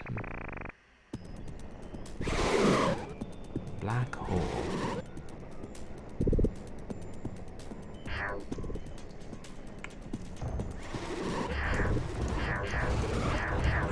Oh, thank you so much, Seek. Yeah, that was one of the tougher bosses. Second to last one, I think. Except there's a secret final boss.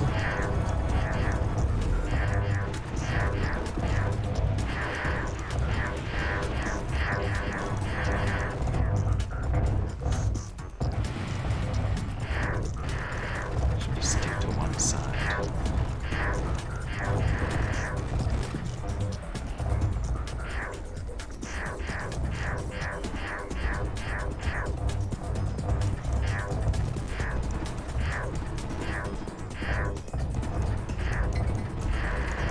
You may have greater spread, but I have greater intelligence.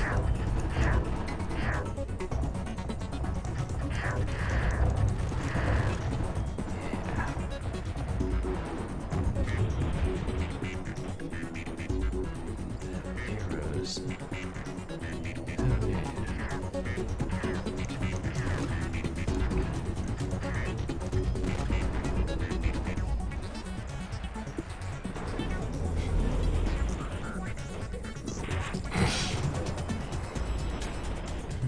Secrets?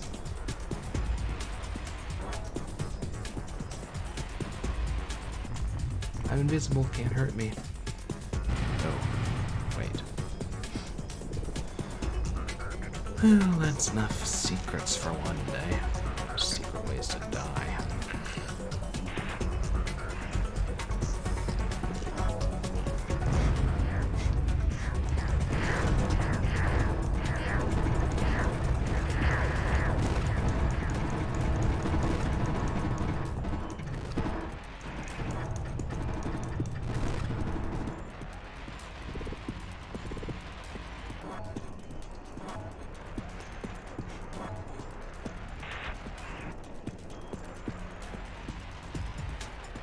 Who's showed up since I was last here?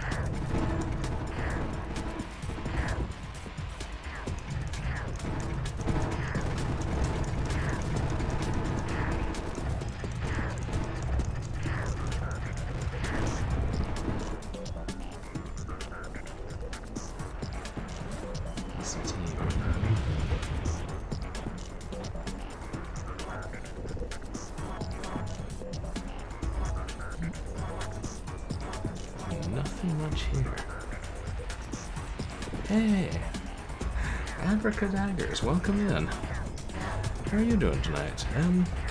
This is Combat. It's a remake of one of the first Atari 2600 games that was made in 2001 when they were doing a whole bunch of remakes of early arcade games in full 3D. And it's a pretty decent, fast-paced arcade experience, even if it's kind of forgotten. I mean, I enjoy it. I wouldn't say it's great. And maybe partly I enjoy it because I got it for $5 when I was a kid. Oh, that's awesome. I'm glad you're doing well. I'm doing alright, thanks. Had a decent day, and glad to be streaming this. And I wanted to for a while, and it took me a while to get it running on Windows 10. Which is great that it is, finally. I mean, I think it was probably being made to be backwards compatible with Windows 95.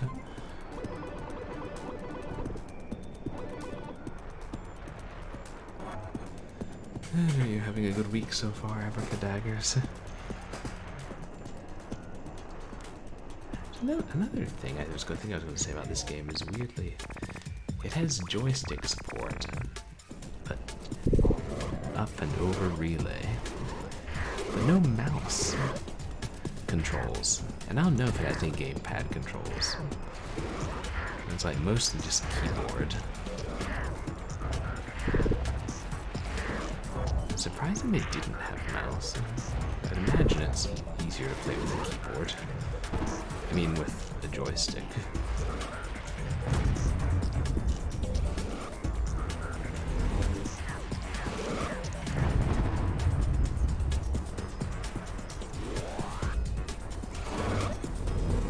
Wait a second. Arrow. Maybe this is where that secret I forgot was.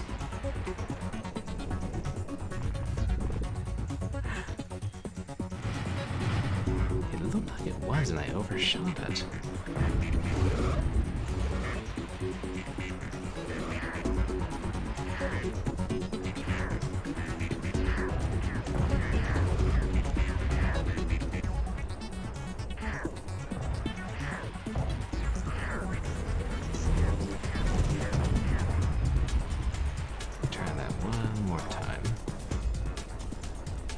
Didn't I say I was going to quit fooling around trying to find all the secrets?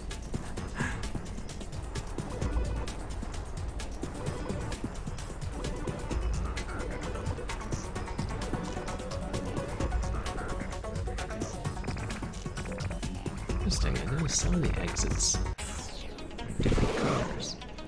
Vertigo.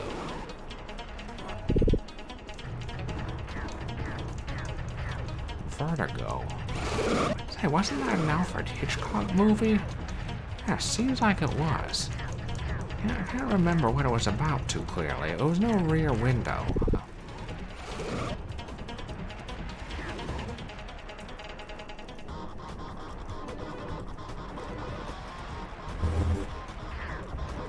We only have to kill one thing to get through that door. Oh, I think it's an ironclad.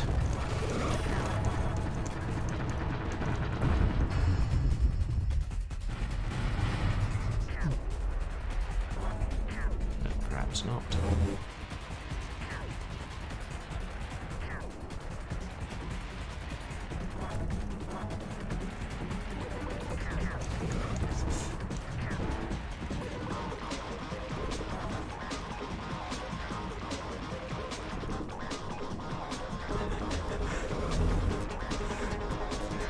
Oh yeah, I was... Is that what it was? You know, I saw it and I remember thinking it was okay, but not as good as I was expecting.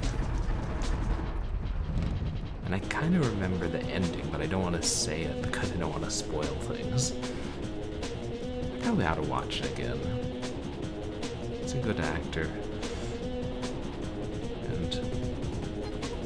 And the opening was really good. Are you a fan of old movies, Abracadaggers?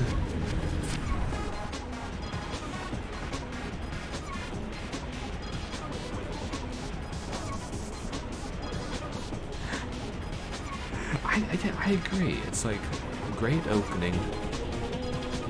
I think it's a dream sequence, and the special effects of, the effects of Vertigo are pretty good, and maybe one or two other scenes, I mean, the ending was interesting and certainly memorable, but yeah, I prefer some of those other movies. But yeah, I really like old movies too. Grew up watching especially old horror, but other ones as well.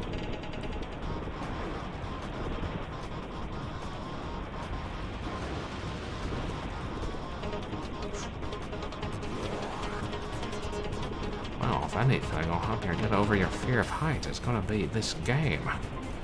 I almost fall to my death more times than I can remember. Oh, I haven't seen that. Beta terminal. This is where all the fish ride buses. But I do love the Mel Brooks movies I've seen, so I need to see High Anxiety. Or even better, watch Vertigo again and then watch High Anxiety to appreciate it more. Because I saw Robin Hood Men in Tights in grad school, but I've still never seen Robin Hood Prince of Thieves. A lot of my friends were saying, yeah, it's hilarious, but you'd find it even more hilarious if you'd seen Robin Hood Prince of Thieves. All this talking and strafing, and I back up right off a cliff.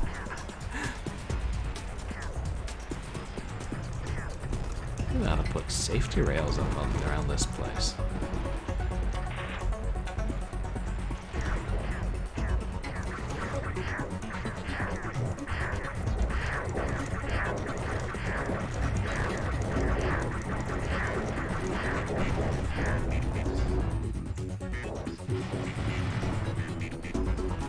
Still got more than 5 lives. I think we're only a couple levels from the end. The levels do get tougher.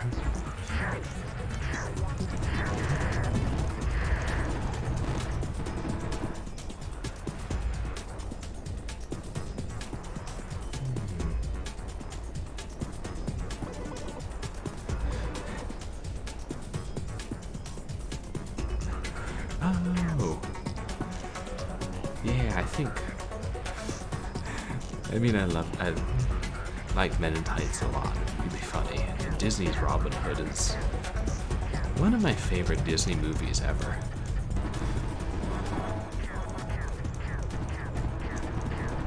This one. Good story, good characters, good musical numbers. Not a whole lot of them, but the ones they have are good.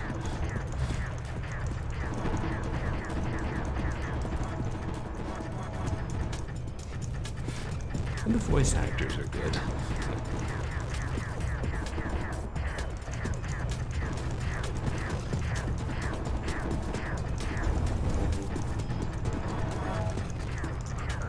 I assume it's easier to shoot them from here than if we were closer.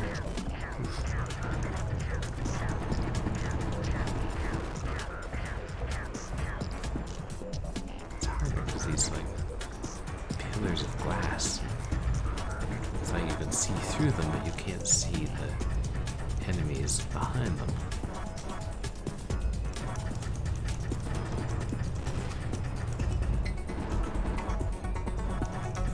Oh, there's another.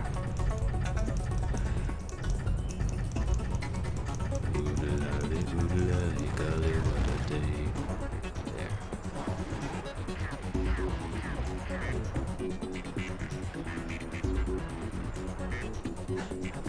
Huh.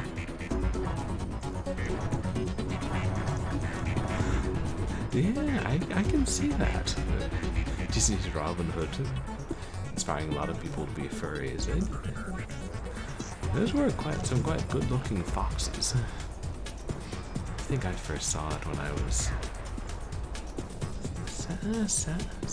7, maybe 8, something like that.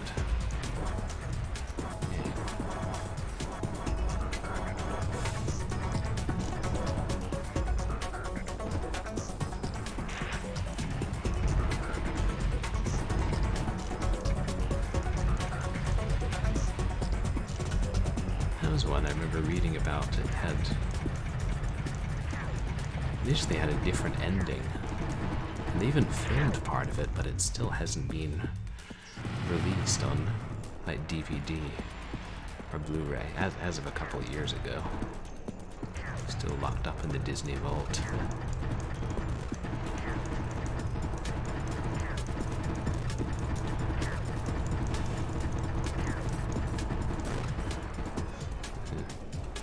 There's still plenty of Disney movies I haven't gotten around to seeing. Which is kind of exciting in that, you know, there's more stuff to look forward to.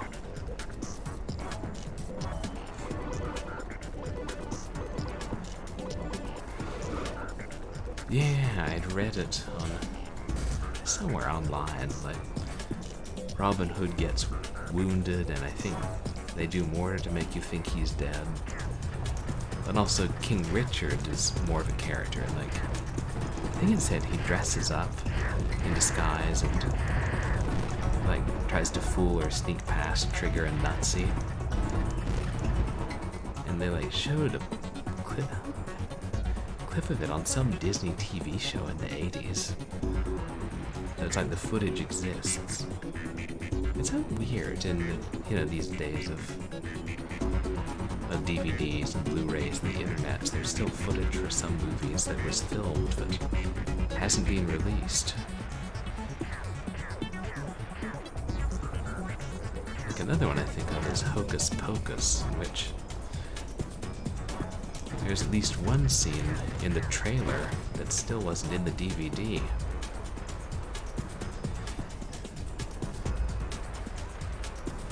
Yeah, that's probably what it was. Like behind the scenes special, which I'd never seen any of those. I just had read about them.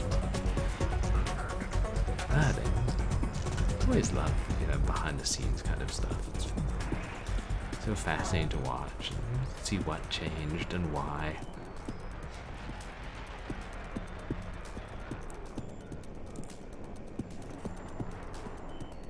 And then hopefully not get mad, because it's like, oh man, this could have been so much better. Probably not a, you know, much risk of that with Disney's Robin Hood. Was there an elevator in here? Yeah.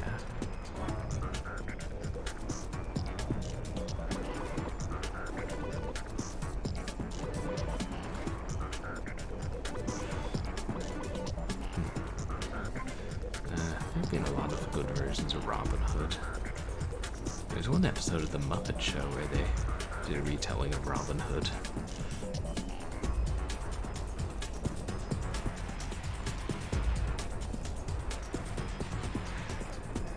I love these physics. You can stop, use your emergency brake in midair. I guess it's retro rockets or something.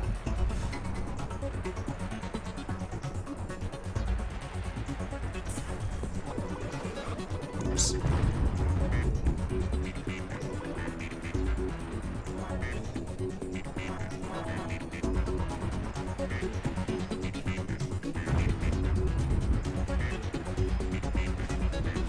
Oh! They have the Muppet Show on Disney Plus. Okay, well, that's a reason to get Disney Plus right there.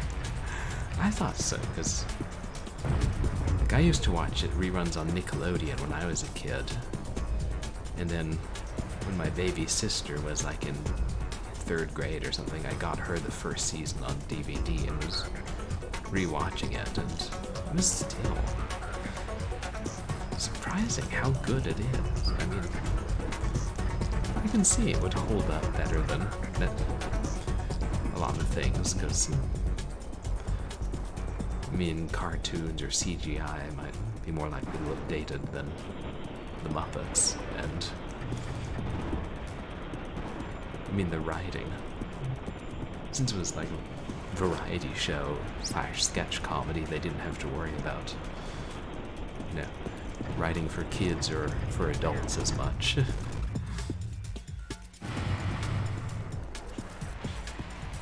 Still a lot of really funny bits I remember from that.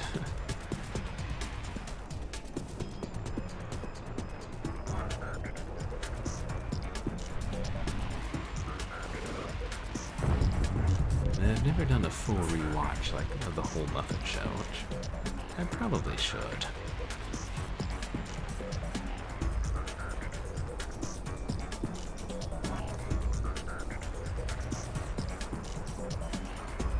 Oh, really?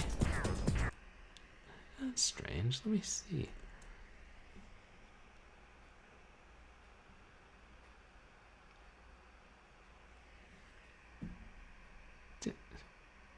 Okay, get a load of this. Abracadaggers wrote, yeah, it finally got put on a couple months back. The music rights have been holding it up for years. Automod says, hold this message for misogyny. Wow, Abracadaggers. Misogyny against the Muppets. I mean, against Disney. I mean, against right holders. Really? I don't know. Automod be tripping. I probably should fine-tune a few settings there. Wow. Gotcha, the music. Oh, that makes sense, because most of the songs they did weren't public domain. And I mean, it's lucky we got at least some of the seasons released on DVD, but I'm glad they finally sorted it out and got it released. Like, it's exciting when that sort of thing happens. Like, sometimes you have to wait for years. Like, System Shock 2 comes to mind.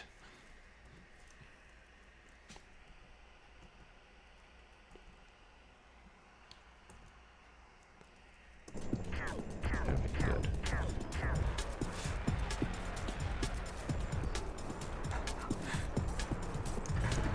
I know. Sometimes Automod is just tripping. Like, I think my favorite is I was watching a stream of the new Mario Kart 8 or Mario Kart 77 or whatever it is. And one track was shaped like Yoshi. And I was like, oh, that track looks like a dinosaur. And Automod modded my message for being disrespectful to old people. I think. Computers.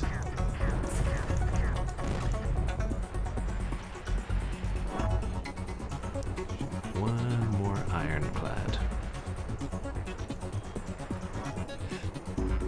Yeah. They should tweak the settings, because a couple times people have gotten their messages deleted or timed out for 30 seconds for innocent things like too many exclamation points. I know. I just dialed them all up to the max because we were having troll attacks at one point.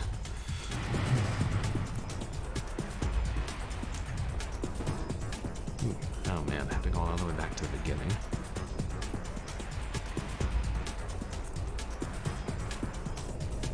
And I think it ended up being just one troll with multiple accounts. And after a couple streams, and after I banned his main account, he had lost interest or whatever. Oh, but also I stopped using TTS that, everybody could hear.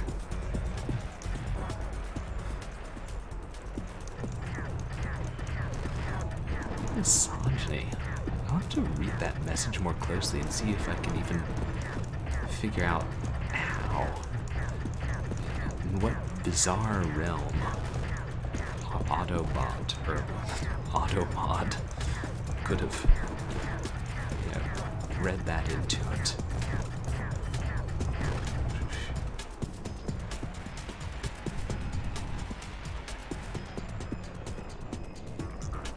Wait, that was already open.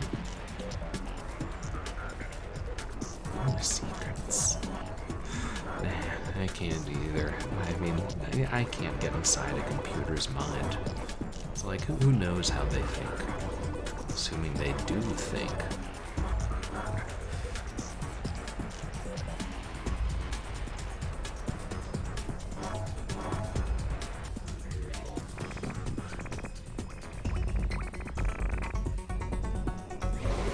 Got put on, maybe. Yeah, I mean, for lack of anything else,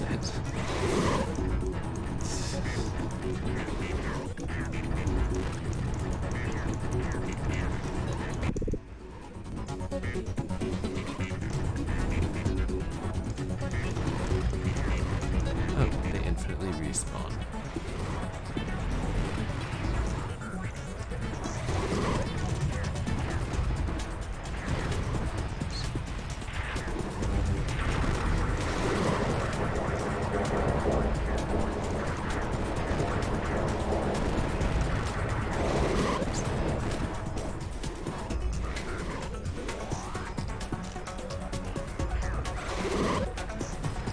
Solid State Electronics, that's the name of this level. This is probably the first time I heard the phrase solid state. Oh yeah, the bouncing weapon, that's a lot of fun.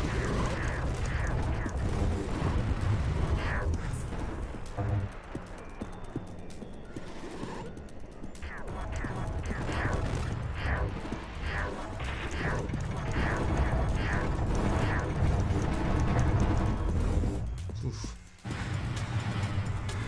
Fun upgrades. And I like that they stack, like you can get bounce and triple at the same time.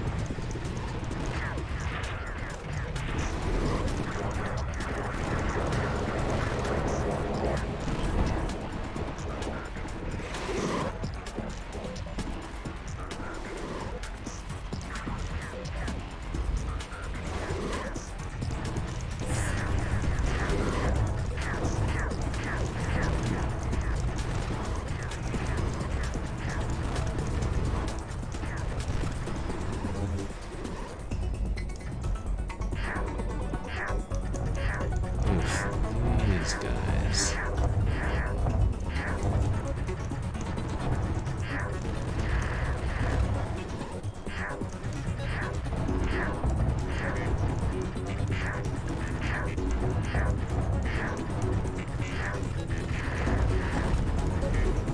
One more. And I think... Oh, and there he is. Nice of him to show up so we could kill him.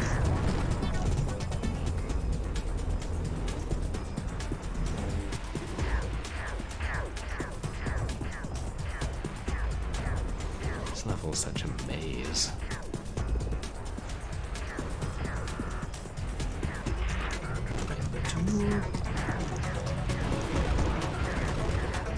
Pretty sure I remember the basics. Occasionally you can knock tanks off cliffs, or they just fall off. That's fun.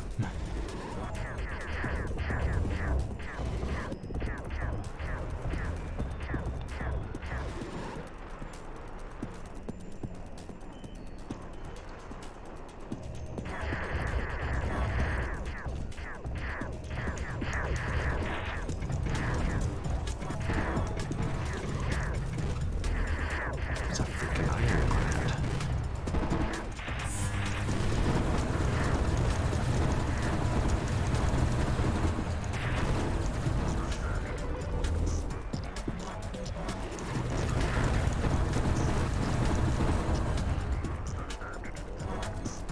Get out of here before it runs anymore.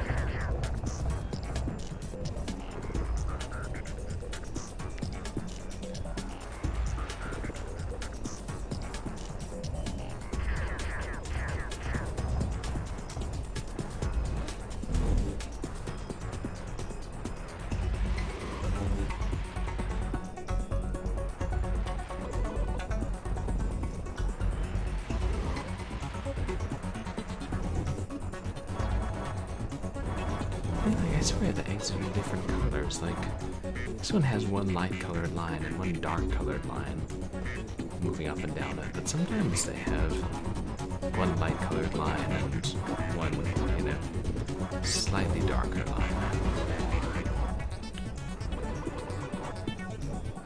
Yeah, I think it's boss time.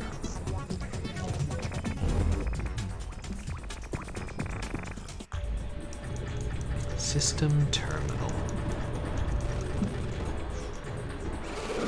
This is a tough boss. I mean, it's the main final boss, so you would expect it.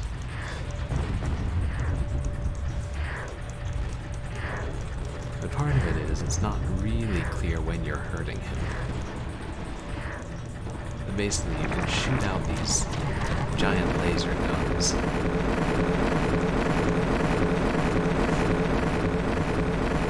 But to actually damage him, you have to hurt the dome in the center. And I think the trick is to only shoot out one laser gun and leave the rest intact. Yeah, he's a bit much.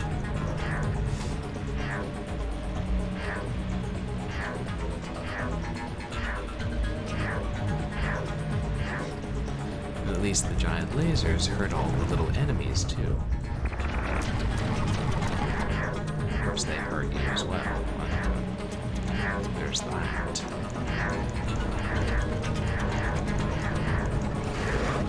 That's why it behooves you to only knock out one of the laser guns, if possible.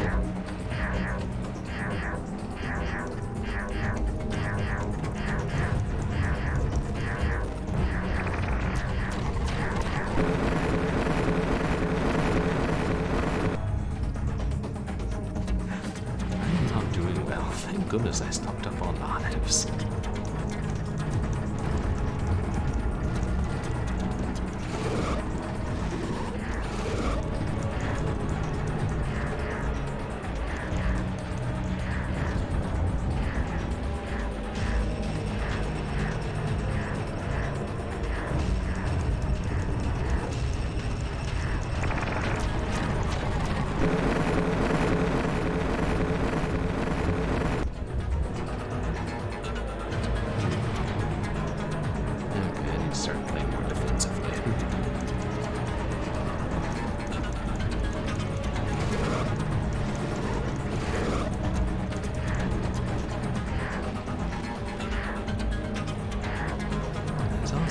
Since he's spent so much time down low, it's hard to tell where he's spun to and which gun you've been hitting.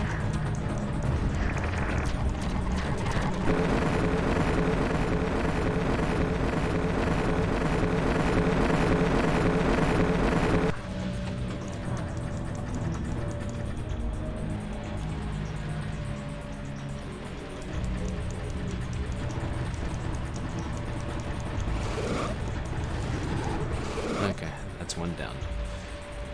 Now we never have to shoot another laser gun again.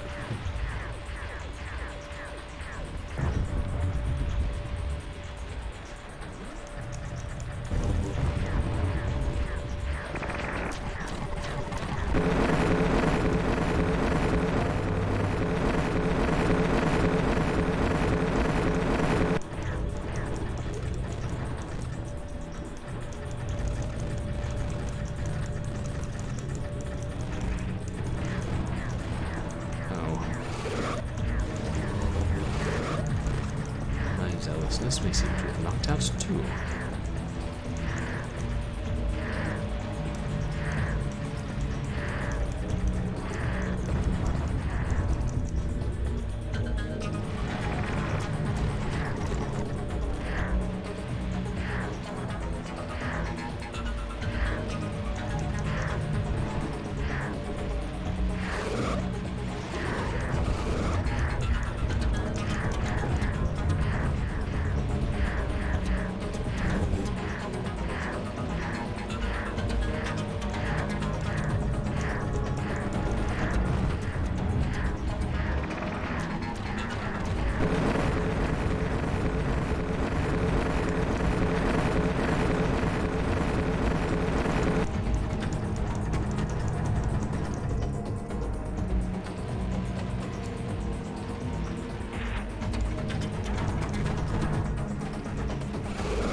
I don't.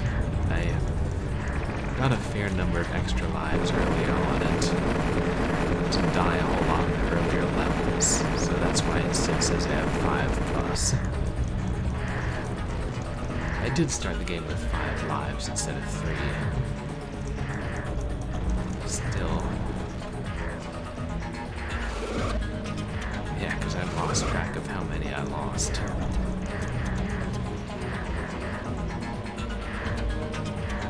Yeah, those are lives. That's right, there's a plus next to them and saying, hey, you got more than 5.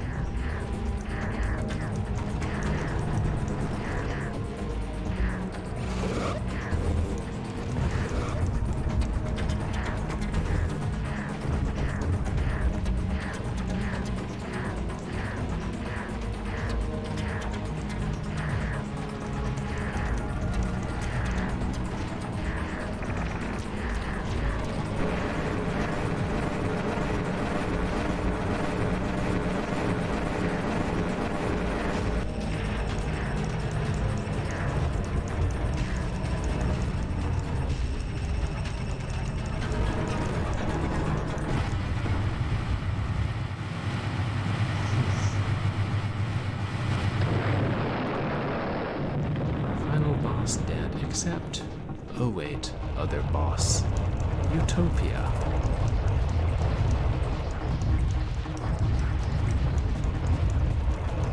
Yeah, basically we blew up the system terminal. The whole, place is falling apart, and this guy just wants to make sure that he takes us down with it.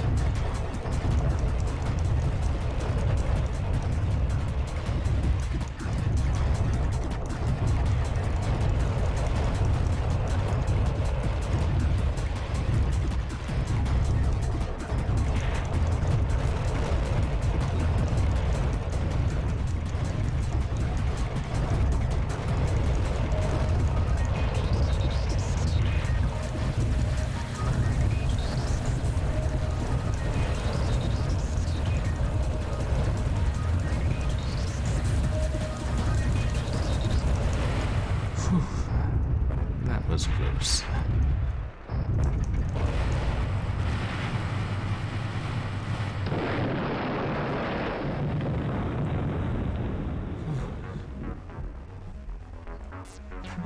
Yeah, 2 more seconds and I don't know what would have happened. Maybe we would have gotten a bad ending.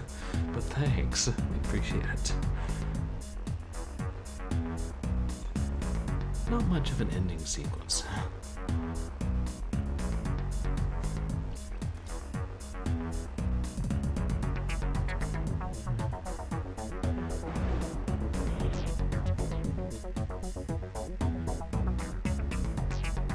And we launch off to go back home, to find a new adventure, to learn how to fly and not just hover. Well, as Combat never got a sequel on the Atari 2600, Combat Remake never got a sequel on the PC. Yeah, Infogrames did Alone in the Dark, among other things. They were a good company. I think they were the publisher, and Magic Lantern was the developer.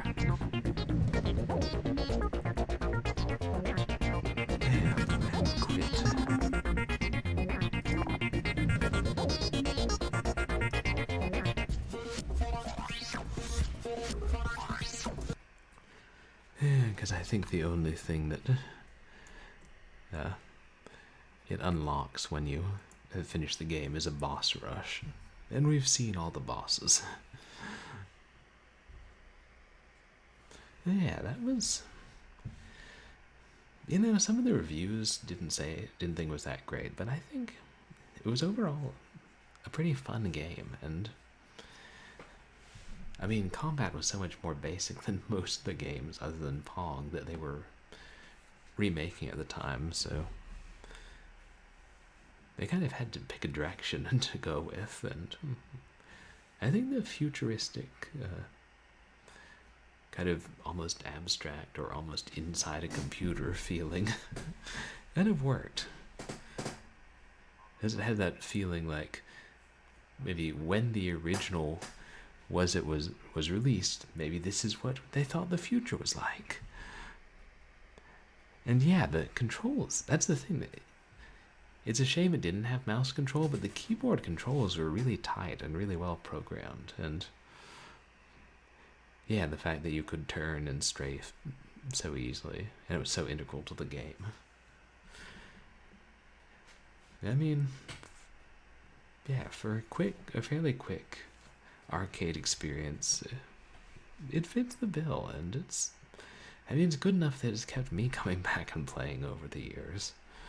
I do wish it had a bit more of a plot. Like, seems like it wouldn't have been that hard to add, even just text. But I guess they figured they didn't need it, or I don't know. Maybe it was more of a budget title. I mean, I bought it for $5 from, and that was new, but I'm sure that was a couple years after it came out, and that would always happen in, big box PC game stores. Sometimes you'd find games that were a few years old that would be dirt cheap. That's why I ended up getting, like, Descent 1 for $5 at some point, because it was old. I should try out more of the late 90s, early 2000s remakes of old arcade games. Oh, it was a big box. And I think this was one of the ones that even had, like, a fake coin slot on it with, crossed out. It said, "Save your quarters." Now that wouldn't make sense, because this was never an arcade game, and it wasn't based on an arcade game, unlike most of the others in the time. That was probably the box of Time Traveler, the Laserdisc game, which I got right around the same time for $5. That's probably why it's stuck in my mind. Unless, I couldn't tell you, but it was definitely a big box. Like, a fair number of them were. I think, like, Frogger might have been one of the higher profile ones. But it was also ported. The remake of Frogger from 1998 was ported to the Sega Genesis and was one of the last games released for the Genesis. Or maybe the last. Although I think I read that it wasn't actually a port of the remake. It was just sort of a tie-in. There was its own sort of remake of the original with 2D graphics. Yeah, it'd be interesting to see, what other kind of remakes of old arcade games we get in the years to come. As I assume they'll go back and try it again. Or, they periodically come out with new Pac-Man games, or, a new incarnation of Q*bert or something. And yeah, it was, the important thing is that combat plays well, and on that count, I'd recommend it, and I'm kind of surprised it hasn't gotten re-released on Steam or whatever. I don't know if it's because of rights or just because it didn't get really good ratings or what. Oh, Crossy Road, and it's basically Frogger. I'll have to check that out. But yeah, if it's not an official remake that uses the official name, there'll always be companies making other alternate versions, or games that feel like the old arcade game but are a different premise, so they're technically not. Seeing what they can do to skirt the laws.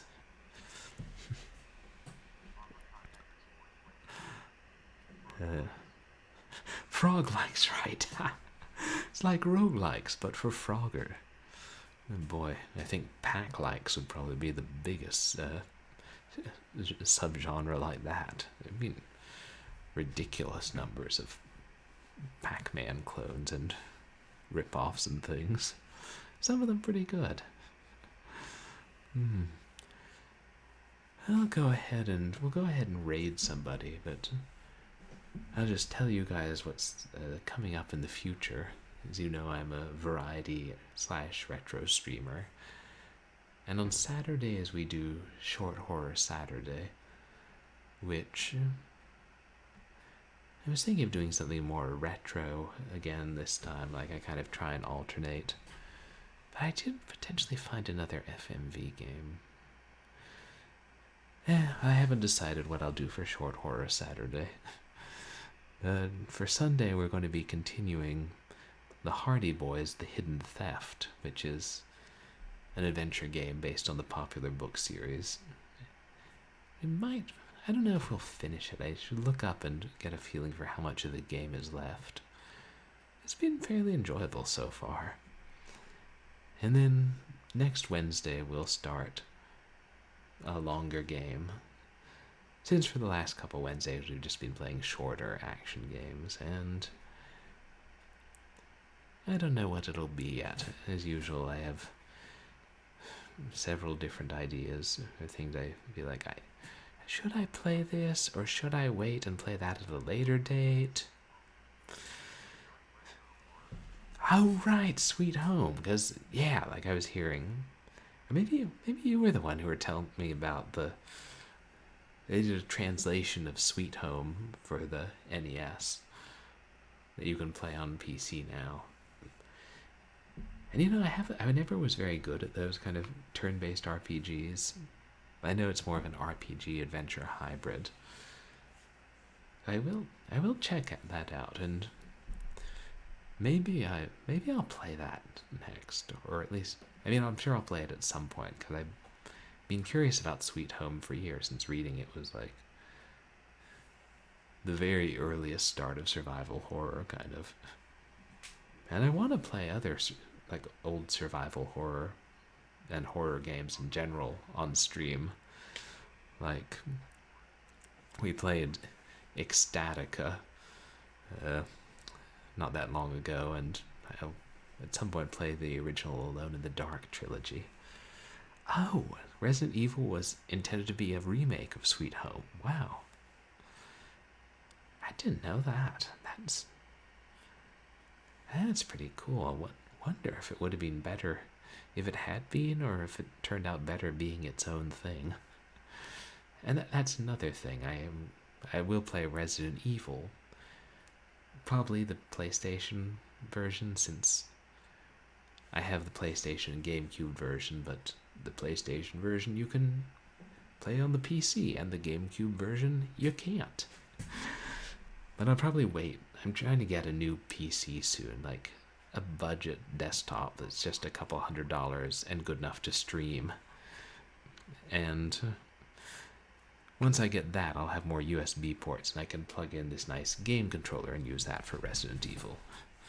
But I never have played any of the Resident Evils. I started the GameCube version of Resident Evil 1 and had trouble getting into it initially and just never went back to it. But it's another one of those series that I want to play through in its entirety, and it's gotten quite long at this point. And I have a couple of the games. Like, I know I have the PC port of Resident Evil 2. So, I kind of been thinking maybe I should commit to starting some stream or some series on stream and just playing through that in its entirety. But not necessarily all at once, if it's like Resident Evil and has 8 games in the series, and by 8 games I mean 15? You know, number systems.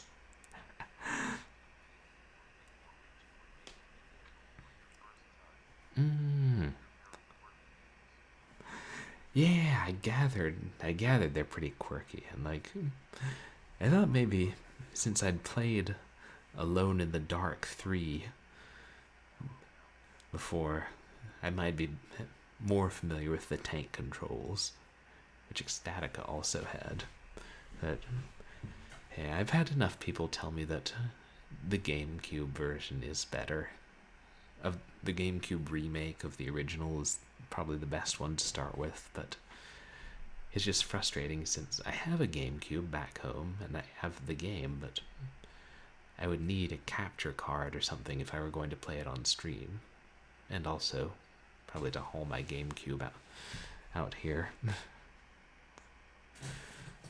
Which, at some point I'll probably get a capture card, but for now I'm just focused on getting a budget desktop PC and mostly streaming games that either are on PC or that I can emulate.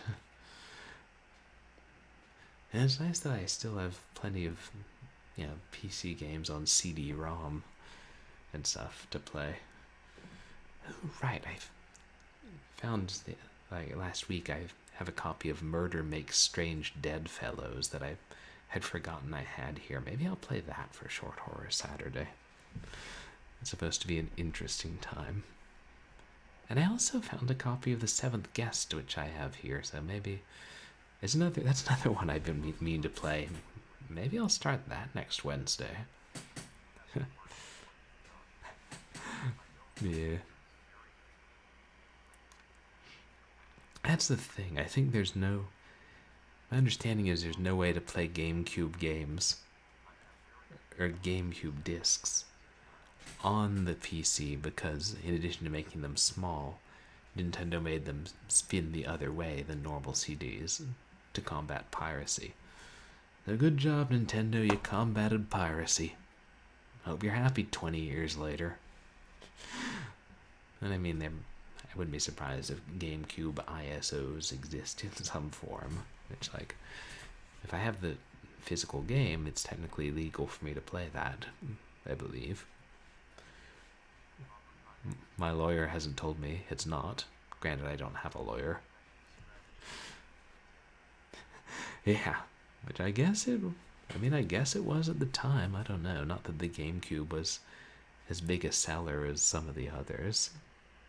But, and yeah, wow, 20 Resident Evil games. That's just gratuitous. Especially when you consider that they've only numbered up through 8.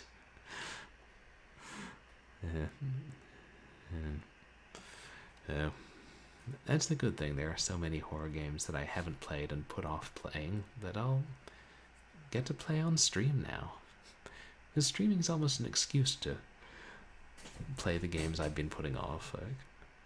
I mean, heck, that's why some streamers say I'm working through my backlog of games on stream. But if they didn't, it might just keep growing.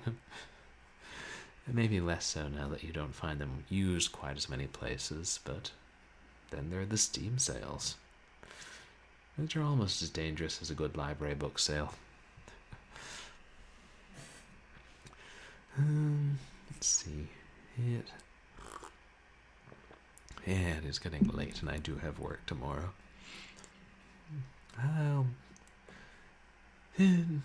Okay, it took about... I figured the game would take about 2 hours to play through, and that's close to what it did. I'll probably find somebody to raid.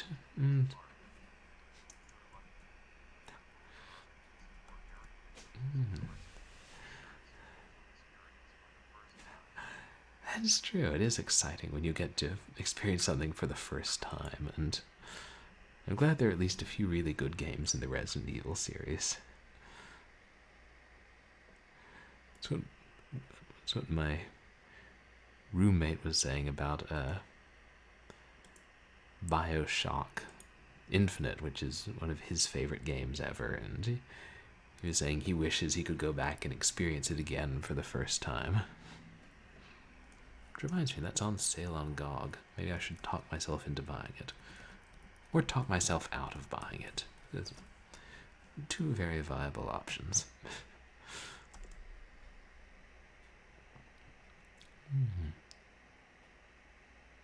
Let's see. It's been a while since we rated her. I think we rated him a couple weeks ago. And that's...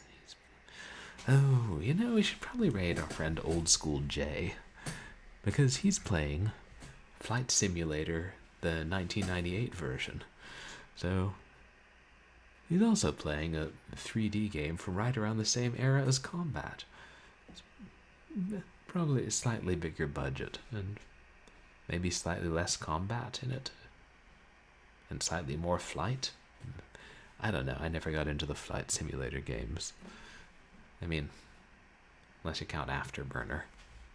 And frankly, nobody does. I'm like, if I'm going to play a game, I don't want to have to read a 300-page manual, like to know how to play it. Like, God, what was that one? Super Harrier VGA. You pick up the box, the manual falls out of the bottom because it's too heavy. Oh, Top Gun might. Yeah, that might be an arcadey kind of flight sim. I guess it depends on which Top Gun. I know there were several. Fire at Will looked especially fun, I recall thinking. Oh, Top Gun on the NES. Yes, I've heard about that. I think I saw someone reviewing it on the internet and thinking, yep, that's a good example of a Nintendo game I feel no need to play.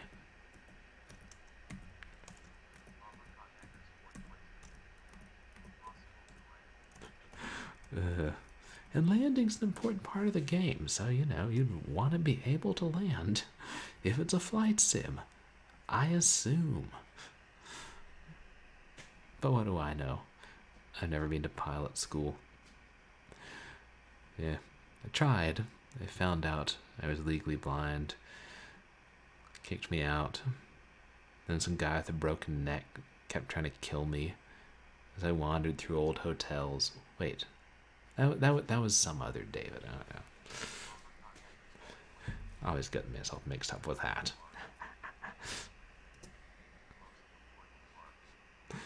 Yeah, landing is the most important part of flying. Didn't think about it that way, but yeah. Okay, we're going to go ahead and raid oldskooljay, and thank you guys for coming to hang out and watch me play the Combat remake. I appreciate you lurking or chatting or just hanging out. Hey, Seeky Wisdom, thank you so much. And if you guys aren't following, feel free to follow me here on Twitch, and also I have a Twitter and a MySpace that you can follow me on. And I stream retro/variety/horror games on Wednesday and Sunday evenings and Saturday late afternoons. So, thanks, Abracadaggers.